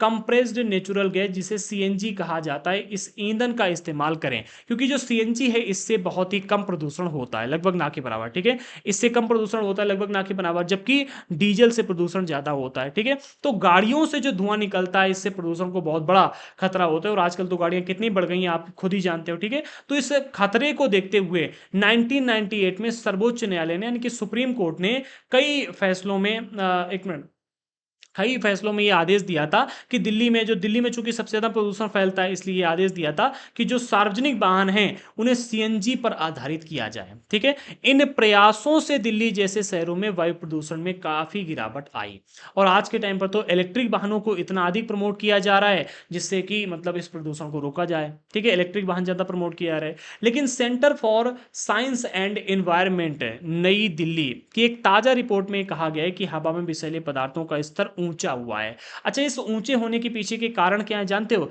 देखो, पेट्रोल और डीजल वाली गाड़ियां तो है ही हैं। ठीक है, इसके अलावा जनसंख्या बढ़ रही है। ठीक है, और जनसंख्या बढ़ने के साथ साथ जो फैक्ट्रियां हैं उनसे भी प्रदूषण निकलना ज्यादा हो गया है। क्यों? क्योंकि जैसे जैसे जनसंख्या बढ़ रही है उनकी डिमांड बढ़ती जा रही है। डिमांड बढ़ रही है तो जो फैक्ट्रियां हैं एंड जो अन्य कारखाने हैं वो भी ज्यादा कार्य करने लगे, ज्यादा कार्य करने लगे तो ज्यादा प्रदूषण फैलाने लगे। और इससे अगर देखा जाए तो ये जो centre for science and environment है, ठीक है, इसकी ताजा रिपोर्ट के अनुसार ऐसा कहा गया है कि हवा में विषैले पदार्थों का स्तर काफी ऊंचा हो चुका है। ये विषैले पदार्थ पेट्रोल की बजाय डीजल से चलने वाली बसों, कारों के कारण पैदा हो रहे हैं। ठीक है, तो अब जैसे जैसे क्या है कि जनसंख्या बढ़ रही है, बसों की संख्या बढ़ाएगी तो भाई डीजल से चलने वाली बसें ज्यादा आई और उन्होंने प्रदूषण ज्यादा फैलाना शुरू कर दिया। सिर्फ ये नहीं, कई सारे कारण हैं। ठीक है, अब जन सुविधा के रूप में पर्यावरण, इसको भी समझो, फिर आपकी अगली हेडिंग मिलती है निष्कर्ष और चैप्टर कंप्लीट हो जाएगा। ठीक है।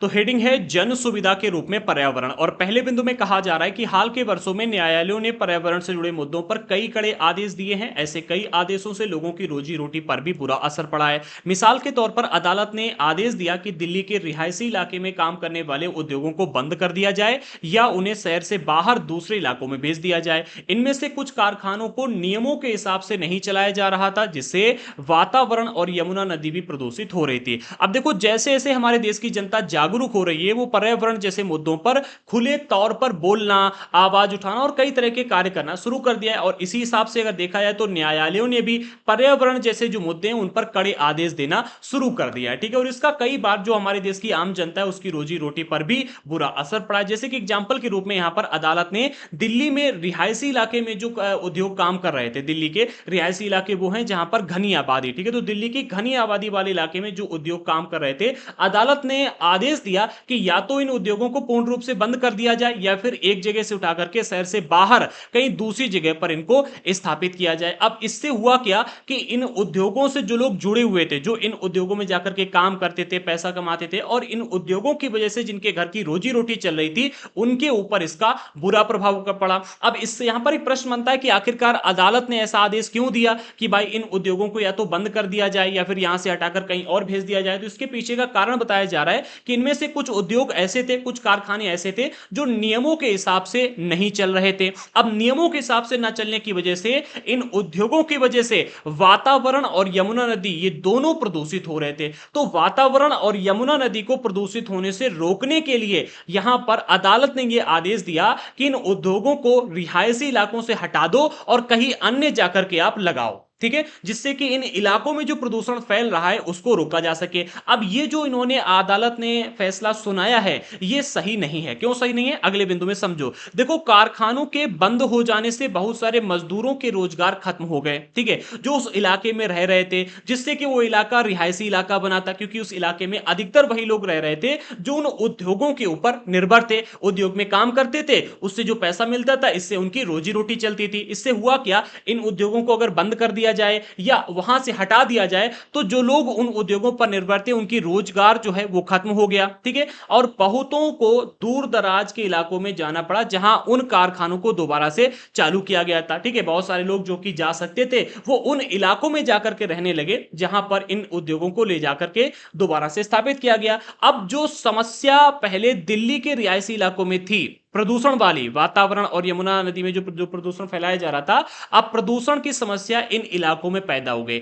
यहां पर अदालत ने आदेश किया दिया था कि हमें प्रदूषण को रोकना है, इसलिए इन उद्योगों को या तो आप बंद कर दो या तो कहीं और ले जाकर के शिफ्ट करो। जबकि अदालत को यह यहां पर आदेश देना था कि इन उद्योगों से होने वाले प्रदूषण को रोका जाए, इसलिए इसके लिए जो नियम बनाए गए हैं उनको सही तरह से लागू किया जाए। बजाय इसके अदालत ने आदेश यहां पर क्या दिया कि इन उद्योगों को यहां से हटा दिया जाए, बाकी कहीं और जाकर के आप प्रदूषण फैलाओ, अब यहां पर फैलाना बंद कर दो, ठीक है। हुआ क्या इसका नतीजा, इसका नतीजा यह निकला कि ये उद्योग जहां पर जाकर के लगाए गए वहां पर प्रदूषण की समस्या पुनः पैदा हो रही है, ठीक है। ये इलाके प्रदूषित होने लगे। मजदूरों की सुरक्षा संबंधी स्थितियों का मुद्दा अभी भी वैसा का वैसा ही है, ठीक है। अब इस स्थिति में हमें क्या करना चाहिए, जो हमारे आसपास के नेता होते हैं, ठीक है, उनसे अपनी बात कहनी चाहिए। अगर वो नहीं बात मान रहे हैं तो फिर वो जब आपके यहां पर वोट मांगने के लिए आए तो लठ और चप्पल लेकर खड़े हो जाओ, ठीक है। आपके यहां पर जो अधिकारी हैं उनके पास जाकर के शिकायत करो, कोर्ट में जाकर शिकायत करो कि जो नियम बनाए गए हैं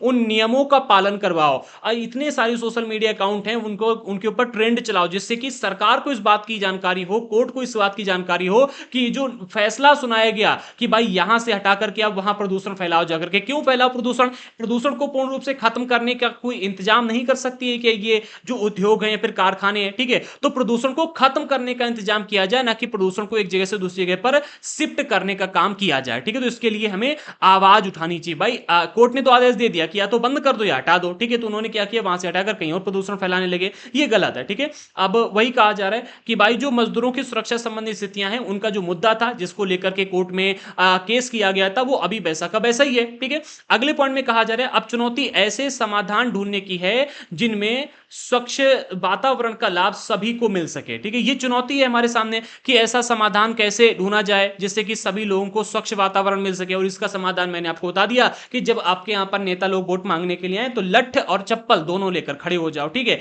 अधिकारियों के नाक में दम कर दो कि भाई हमारे यहां पर ये प्रदूषण क्यों फैल रहा है। सोशल मीडिया पर ट्रेंड चला करके रख दो जिससे कि सभी की नजर में जो प्रदूषण वाले मुद्दे हैं यही आ जाएं। यही एक आपके पास चारा है और कोई भी चारा नहीं। तभी जाकर के सख्त कानून बनाए जाएंगे और उन कानूनों को सही ढंग से लागू किया जाएगा। जब तक इनके ऊपर लठ नहीं बजेगा तब तक कुछ नहीं होगा। आगे कहा जा रहा है कि इसका एक तरीका यह है कि हम कारखानों में ज्यादा स्वच्छ तकनीकों और प्रक्रियाओं को अपनाने पर जोर दें। वही कहा जा रहा है जोर दें। जब तक हम जोर नहीं देंगे कि भैया आप स्वच्छ तकनीकों का और प्रक्रियाओं का उपयोग करो तब तक कुछ नहीं होने वाला। और जोर ऐसे कहते ना कि भाई भय बिन होए न प्रीत, ठीक है, बिन भय होए न प्रीत। तो जब तक आप ऐसे जपते रहोगे कि भाई सर जी ऐसा कर लो, वो नहीं करेंगे, ठीक है। जब तक आप सख्ती से आवाज नहीं उठाओगे तो सख्ती से आवाज उठानी पड़ेगी और इन लोगों से ये बात कहनी होगी कि आप अपने कारखानों में ज्यादा स्वच्छ तकनीक और प्रक्रिया का इस्तेमाल करो। इस पर जोर देना होगा। इसके लिए सरकार को भी चाहिए कि वे कारखानों को प्रोत्साहन और मदद दे। अब सरकार क्या करती है, प्रोत्साहन भी देती है, मदद भी देती है, सब्सिडी भी देती है, लेकिन बैकएंड से पीछे थोड़ा सा अपनी जेब भी, जो नेता लोग होते हैं पॉलिटिशियन क्या करते हैं, जेब गरम कर लेते हैं। तो भाई फैक्ट्री वाले भी कहते हैं कि हमने नेताजी की तो जेब गरम कर ही दी है, अब हम इस पैसे को लगाएं या फिर ना लगाएं, क्या फर्क पड़ता है। तो नेताजी भी कुछ नहीं कह पाते, नेता भी खुश, फैक्ट्री मालिक भी खुश और अधिकारी भी खुश, ठीक है। तो सबकी जेब गर्म हो जाती है और जनता जो है, जनता देखती है कि हाँ सरकार ने नियम बना दिया है और अब प्रदूषण फैलने से रुक जाएगा। लेकिन जनता को यह कहां पता है कि सरकार की जेब भी गर्म हो चुकी है, ठीक है। तो सिर्फ कानून बनवाना ही हमारे लिए आवश्यक नहीं है, फिर उसको मॉनिटर करना होगा कि कानून को सही ढंग से लागू किया जा रहा है या नहीं किया जा रहा है, ठीक है। आगे बढ़ते, उसे प्रदूषण फैलने वालों पर जुर्माना करना होगा। किसे, हमारे यहाँ की सरकार को। प्रदूषण फैलाने वाले जो लोग हैं उनके ऊपर जुर्माना लगाया जाए। इसके अलावा इस तरह मजदूरों के रोजगार भी बच जाएंगे और समुदायों व मजदूरों को सुरक्षित वातावरण का अधिकार मिल जाएगा। अब जो यहां पर दिल्ली में किया गया कि भाई उद्योग बंद कर दो या शहर से बाहर ले जाओ, ठीक है, तो ये कोई सोल्यूशन तो ना हुआ जाकर के। यहां पर आप जुर्माना लगाते कि भाई इतना प्रदूषण क्यों फैल रहा है, ठीक है, सख्ती से कानूनों का पालन करने के लिए कहते, इलाके में साफ सफाई की व्यवस्था को अच्छी तरह से संचालित करने की बात करते, तो भाई समाधान निकलता, ठीक है। लेकिन अदालत ने जो फैसला दिया वो क्या दिया कि भाई आप बंद कर दो या फिर यहां से लेकर के चले जाओ, ठीक है। तो ये एक तरह से गलत फैसला है, ठीक है। अब अगला यहां पर एक और थोड़ा सा ब्रैकेट में जानकारी यार, स्पेशल जानकारी, इसको समझो क्या कहा जा रहा है। कहा जा रहा है कि विकसित देश अपने विषैले और खतरनाक उद्योगों को विकासशील देशों में ले जा रहे हैं। जो देश विकसित हो चुके हैं, जहां पर नियमों को सख्त कर दिया गया है, हर कानून का सख्ती से पालन करवाया जा रहा है, जैसे कि आपका एक दुबई हो गया, अमेरिका हो गया, ठीक है। तो ये देश क्या करें, जो विषैले और खतरनाक उद्योग हैं इनको विकासशील देश, अर्थात ऐसे देश जो कि विकास की राह पर हैं, जो विकसित हो रहे हैं, ठीक है, ऐसे देशों में लेकर जा रहे हैं ताकि इन देशों के कमजोर कानूनों का फायदा उठा सकें। जैसे कि हमने अभी आपको बताया था भोपाल गैस त्रासदी में जो हुआ, ठीक है, वहां पर कमजोर कानूनों का फायदा उठाया गया था, ठीक है, और नेताओं का फायदा उठाया गया था। इसी तरह से जो विकसित देश हैं इन कमजोर कानूनों का फायदा उठाने के लिए इन खतरनाक उद्योगों को ऐसे देशों में लेकर के जा रहे हैं और अपने देशों को साफ सुथरा रख सकें, ठीक है। तो एक तो कमजोर कानूनों का फायदा उठा सकें और अपना देश हमारा सुरक्षित बना रहे, ठीक है। इसलिए ऐसे खतरनाक उद्योगों को विकासशील देशों में ले जा रहे हैं। दक्षिण एशियाई देश, खासतौर से भारत हो गया, बांग्लादेश हो गया, पाकिस्तान हो गया, यहां पर कीटनाशक, इसके अलावा एस्बेस्टॉस बनाने वाले या जस्ते व शीशे को संसाधित करने वाले कारखानों को बड़े पैमाने पर बुला रहे हैं, ठीक है। तो जो हमारे यहाँ के देश, जैसे कि भारत हो गया, भारत में भी बड़े पैमाने पर देखने को मिलता है, खतरनाक व्यवसाय बहुत सारे आपको देखने को मिलेंगे, ठीक है। अब कानून ही इतने सख्त नहीं है और जो कानून है उनको सही तरह से लागू नहीं किया जाता है, तो यहां पर आपकी जिम्मेदारी बनती है कि हर बात पर कमेंट करो, ठीक है। सरकार की हर योजना पर कमेंट करो, उसको मॉनिटर करो कि सरकार सही तरह से उस योजना को लागू कर रही है या नहीं कर रही। अब पूरे चैप्टर के अगर निष्कर्ष की बात की जाए तो काफी लंबा चौड़ा निष्कर्ष निकल कर आया है, इसको भी थोड़ा सा समझो। पहले बिंदु में कहा जा रहा है चाहे बाजार हो, दफ्तर हो या कोई कारखाना हो, बहुत सारी स्थितियों में लोगों को गलत तौर तरीकों से बचाने के लिए कानून जरूरी होते हैं। सबसे पहला निष्कर्ष क्या है कि हमारे पास सख्त कानून होने चाहिए, चाहे बाजार हो या ऑफिस हो या फिर कोई कारखाना हो, ठीक है। बहुत सारी स्थितियों में अगर आपको लोगों को गलत तौर तरीकों से बचाना है तो कानून बनाने पड़ेंगे। ठीक है। दूसरी बात आगे, निजी कंपनियां, ठेकेदार व्यवसायी आदि ज्यादा मुनाफा कमाने के चक्कर में गलत हरकतें भी अपनाने लगते हैं। उदाहरण के लिए के तौर पर वे मजदूरों को कम मेहनताना देते, बच्चों बच्चों से काम करवाते। पटाखा फैक्ट्री में बहुत बड़े पैमाने पर देखा जाता है, बच्चों से काम करवाया जाता है। जो दुकानें होती हैं छोटी मोटी, जैसे कि आप देखोगे जो ढाबा होते हैं, होटल होते हैं, ठीक है, होटल में तो आजकल नहीं देखा जाता है, ढाबा वगैरह पे आप देखोगे बच्चों को बर्तन धुलवाने के लिए लगा दिया जाता है, बच्चों से खाना परसाया जाता है। पटाखा फैक्ट्री में बच्चों से पटाखे बनवाए जाते हैं, ठीक है। जूता चप्पल की दुकान पर बच्चों को रख लिया जाता है कि बच्चे यहाँ पर काम करेंगे, ठीक है। इसी तरह से जो हमें कस्बों में या शहरों में छोटी छोटी दुकानें देखने को मिलती है, वहां पर आमतौर पर बच्चों से ही काम करवाया जाता है। इसके अलावा काम की स्थितियों पर ध्यान नहीं देते या पर्यावरण का ख्याल नहीं रखते, ठीक है, और इस तरह आसपास के लोगों को नुकसान पहुंचाते हैं। तो हमें इस तरह के नुकसान को रोकने के लिए सबसे पहले सख्त कानून चाहिए, और दूसरा इन कानूनों को लागू भी करवाना होगा। ऐसे में सरकार की एक अहम जिम्मेदारी बनती है कि वह निजी कंपनियों के गलत तौर तरीकों को रोकने और सामाजिक न्याय प्रदान करने के लिए कानून बनाए और उनको लागू करे और उन पर निगरानी रखे। पहले क्या करे, सबसे पहले तो कानून बनाए, दूसरा उनको लागू करे, और तीसरा उनके ऊपर निगरानी रखे, ठीक है। अगर निगरानी नहीं रख रहे हो तो कानून बनाने और लागू करने की आप कोई मतलब फायदा ही नहीं होने वाला है। भाई एक दिन के लिए वो कानून आपने थोड़ा सा लागू करने की सख्ती दिखाई, तो भाई महीने तक वो कानून लागू बने रहे, ठीक है। और भाई अगले महीने क्या है कि अगर आप सख्ती नहीं दिखा रहे हो, निगरानी नहीं कर रहे हो, तो उन कानूनों का पालन होना बंद हो जाएगा। भाई आप देखो शहर में जिस दिन चालान कटते हैं उस दिन हर व्यक्ति जो तो अगर आज चालान कट गया तो कल हर व्यक्ति हेलमेट लगाकर घूमेगा, ठीक है। और भैया परसों जो है चालान कटना बंद हो गया तो भाई 3-4 दिन में आप देखोगे कोई भी हेलमेट लगाकर नहीं निकलेगा, ठीक है। तो भाई कानून लागू करना और उनकी निगरानी रखना ये दोनों बहुत जरूरी होते हैं। यानी ना सरकार को केवल सही कानून बनाना चाहिए, ठीक है, बल्कि उनको लागू भी करना चाहिए। अगर कानून कमजोर हो और उनको सही ढंग से लागू ना किया जाए तो उससे भारी नुकसान हो सकता है। एक तो कानून कमजोर, उनको लागू नहीं किया जा रहा है, तो भैया नुकसान ही नुकसान है, जो कि हमने भोपाल गैस त्रासदी के त्रासदी इस बात का सबूत है, भोपाल गैस त्रासदी में देखा, ठीक है। तो ये इसका एक हमारे सामने जीता जागता एग्जाम्पल रखा हुआ है। अगले बिंदु में कहा जा रहा है इस दिशा में सरकार, एक मिनट, हाँ, इस दिशा में सरकार की तो जिम्मेदारी बनती ही है, इसके अलावा आम लोग भी दबाव डालकर निजी कंपनियों और सरकार दोनों को समाज के हित में काम करने के लिए बाध्य कर सकते हैं। और हाँ, मैं आप सभी से कहता हूं कि अपने यहाँ के लोगों को जागरूक करो कि वो अपने आप पर मजदूर यूनियन बनाएं, ठीक है। अगर मजदूर यूनियन होगी और अगर आप ऐसा कर सकते हो तो आप आगे बढ़कर के थोड़ा सा जो तो कंट्रीब्यूट करो समाज में कि लोग मजदूर यूनियन बनाएं, जिससे कि वो अपने हित की रक्षा के लिए आवाज उठा सकें, ठीक है। तो सबसे पहली बात तो ये कि सरकार की जिम्मेदारी, दूसरी बात यह है कि आम लोगों की जिम्मेदारी भी है कि जो प्राइवेट कंपनियां हैं और जो सरकार है इनके ऊपर दबाव डाले, इनको बाध्य करे कि अच्छे कानून बनाए जाए और उनको लागू किया जाए। जैसा कि हमने देखा पर्यावरण एक ऐसा विषय है जहां लोगों ने जनहित के लिए दबाव डाला और न्यायालयों ने भी स्वस्थ पर्यावरण के अधिकार को मौलिक अधिकार के रूप में जीवन का अभिन्न अंग माना है। क्योंकि यहां पर लोगों ने क्या कहा कि जो पर्यावरण है वो हमारे लिए ही नहीं, हमारी आने वाली पीढ़ी के लिए भी आवश्यक है। लोगों ने बड़े पैमाने पर आवाज उठाई और तब जाकर के न्यायालयों ने स्वस्थ पर्यावरण को मौलिक अधिकार के रूप में जीवन का एक अभिन्न अंग माना। और इसके लिए यहां पर क्या किए गए, इसके लिए कानून भी बनाए गए फिर, ठीक है। पर्यावरण को सुरक्षित रखने के लिए कानून भी बनाए गए, ठीक है। आगे बढ़ते, इस अध्याय में हमने इस बात पर जोर दिया कि लोगों को इस बात के लिए आवाज उठानी चाहिए कि स्वस्थ वातावरण की सुविधा सबको मिले। इसी तरह मजदूर अधिकारों के लिए के क्षेत्र में भी अभी हालात काफी खराब हैं। अगर मजदूर अधिकारों की बात की जाए, हमने आपको बताया 70 से 18% हमारे यहाँ पर ऐसे इलाके आपको देखने को मिलेंगे जहां पर रोजगार के ऑप्शन बहुत कम है और वहां पर मजदूर यूनियन भी नहीं है। यहाँ पर खुले पैमाने पर मजदूरों का बड़े पैमाने पर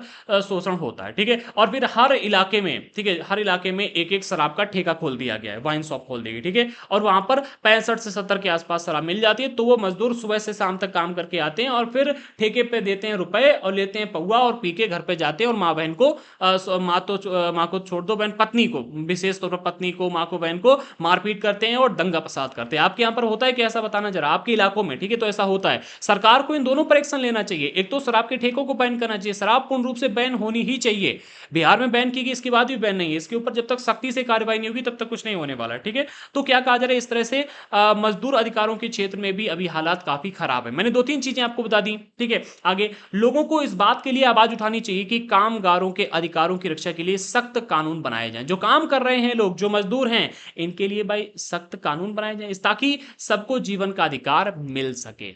ठीक है, आगे बढ़ते हैं। अब चैप्टर में 3-4 ऐसे शब्द दिए गए थे जिनका लास्ट में शब्द संकलन के अर्थ बताया गया, तो मैंने सोचा इनको भी रख लिया जाए। वैसे तो सबको पता ही होगा। पहला है उपभोक्ता, सभी जानते हैं। जो व्यक्ति बाजार में बेचने के लिए जो व्यक्ति बाजार में बेचने के लिए नहीं बल्कि निजी इस्तेमाल के लिए कोई चीज खरीदता है उसे उपभोक्ता कहते हैं। हाँ, यानी कि जो व्यक्ति अपनी आवश्यकताओं को पूरा करने के लिए निजी इस्तेमाल के लिए कोई चीज खरीदता है उसे उपभोक्ता कहते हैं। ठीक है, उत्पादक किसे कहते हैं? तो ऐसा व्यक्ति या संस्थान जो बाजार में बेचने के लिए चीजें बनाता है, जैसे कि किसान हो गया। ठीक है, कई बार उत्पादक अपने उत्पाद का कुछ हिस्सा निजी इस्तेमाल के लिए भी रख लेते हैं, उदाहरण के लिए किसान हो गया। ठीक है, निवेश यानी कि इन्वेस्टमेंट, भविष्य में उत्पादन बढ़ाने या सुधारने के लिए नई मशीनरी या इमारत या फिर प्रशिक्षण पर खर्च होने वाला पैसा, उसे कहते हैं इन्वेस्टमेंट। ठीक है, या फिर निवेश। ठीक है, यानी कि हम नई टेक्नोलॉजी लेकर के आ रहे हैं, नई मशीनरी लेकर के आ रहे हैं, नई बिल्डिंग बना रहे हैं या फिर ट्रेनिंग दे रहे हैं, इस पर जो पैसा खर्च होता है उसको इन्वेस्टमेंट कहा जाता है। ठीक है, मजदूरों की यूनियन, इस पर हम वैसे तो आपको बता ही चुके हैं, लेकिन इसको थोड़ा सा और समझ लो। मजदूरों का एक ही यूनियन अर्थात मजदूरों का संगठन। ठीक है, इसमें बताया जा रहा है कि आमतौर पर मजदूर यूनियन कारखानों और दफ्तरों में दिखाई देती है। कहां पर? या तो कारखाने में देखने को मिलेगी जो बहुत बड़ी फैक्ट्री होगी, या फिर किसी ऑफिस या फिर दफ्तर में। लेकिन अन्य किस्म के मजदूरों की भी यूनियनें हो सकती हैं, जैसे घरेलू नौकरों की यूनियन। ये बड़े बड़े शहरों में होती है जहां पर फ्लैट वगैरह होते हैं। ठीक है, जो काम वाली बाई होती हैं ये अपना यूनियन पूरा बनाकर चलती हैं। ठीक है, यूनियन के नेता अपने सदस्यों की ओर से मालिकों के साथ सौदेबाजी और बातचीत करते हैं। ठीक है, मजदूर यूनियनें वेतन, श्रम नियमावली, इसके अलावा नियुक्ति, बर्खास्ती और पदोन्नति से संबंधित नियमों, लाभों और कार्यस्थल सुरक्षा आदि मुद्दों पर काम करते हैं। जो मतलब ये यूनियन होती है इन सभी मुद्दों पर काम करती है कि भाई काम का टाइम क्या होगा, कब किसकी नियुक्ति की जाएगी, किसे निकाला जाएगा, इसके अलावा कब किसे प्रमोशन दिया जाएगा, नियम क्या रहेंगे, इससे हमें क्या लाभ होगा, सुरक्षा व्यवस्था कैसी होनी चाहिए, कितना किसको वेतन मिलना चाहिए, इन सब के ऊपर जो इसे मजदूर यूनियन के मुख्य नेता होते हैं। ठीक है, वो बात करते हैं मालिक से डायरेक्ट। ठीक है, मजदूर बात नहीं करते, वो कहते हैं कि भाई हमारे मुख्य नेता से बात करो, और नेता ही आगे बढ़कर के बात करते हैं। ठीक है, आई होप हमारा आज का ये चैप्टर आपको समझ में आया होगा। बीच में थोड़ी सी क्या है कि जब लंबे समय तक बोलते हैं तो थकान हो जाती है, इस वजह से बीच में थोड़ा सा ढीला हुआ था, बट हाँ मैंने कवर किया और हर एक टॉपिक को अच्छी तरह से एक्सप्लेन किया है। बट फिर भी अगर कोई ऐसा टॉपिक रह गया जो आपको समझ में नहीं आया तो कमेंट बॉक्स में बता सकते हो। ठीक है, बाकी इंस्टाग्राम पर, व्हाट्सएप पर, टेलीग्राम पर और यूट्यूब को हर जगह पर सब्सक्राइब कर लो, फॉलो कर लो, ज्वाइन कर लो। ठीक है, टेलीग्राम पर जरूर कर लेना और व्हाट्सएप पर जरूर कर लेना, क्योंकि यहाँ पर हम इन्फॉर्मेशन प्रोवाइड करते हैं क्लास से रिलेटेड, नोट्स से रिलेटेड, जो भी ऑफर वगैरह आते हैं तो वो व्हाट्सएप पर ज़्यादा दिए जाते हैं। व्हाट्सएप का जो हमारा ग्रुप है वहां पर प्रोवाइड करते हैं। और कोई भी सवाल हमसे पूछना है तो इंस्टाग्राम पर मैसेज कर सकते हो। अगर आपको हमारा ये एनसीईआरटी स्पेशल कोर्स ज्वाइन करना है तो अभी के भी हमारे दृढ़ संकल्प ऐप को डाउनलोड कीजिएगा।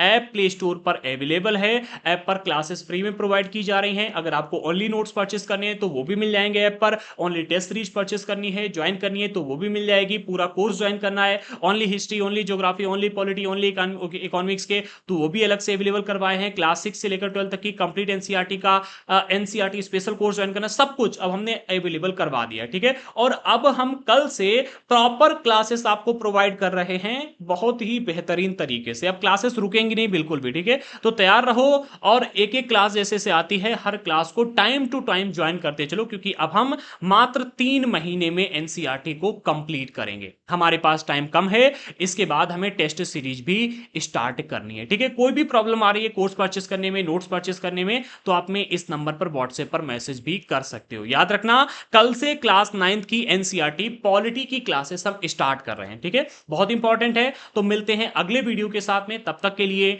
जय हिंद साथियों।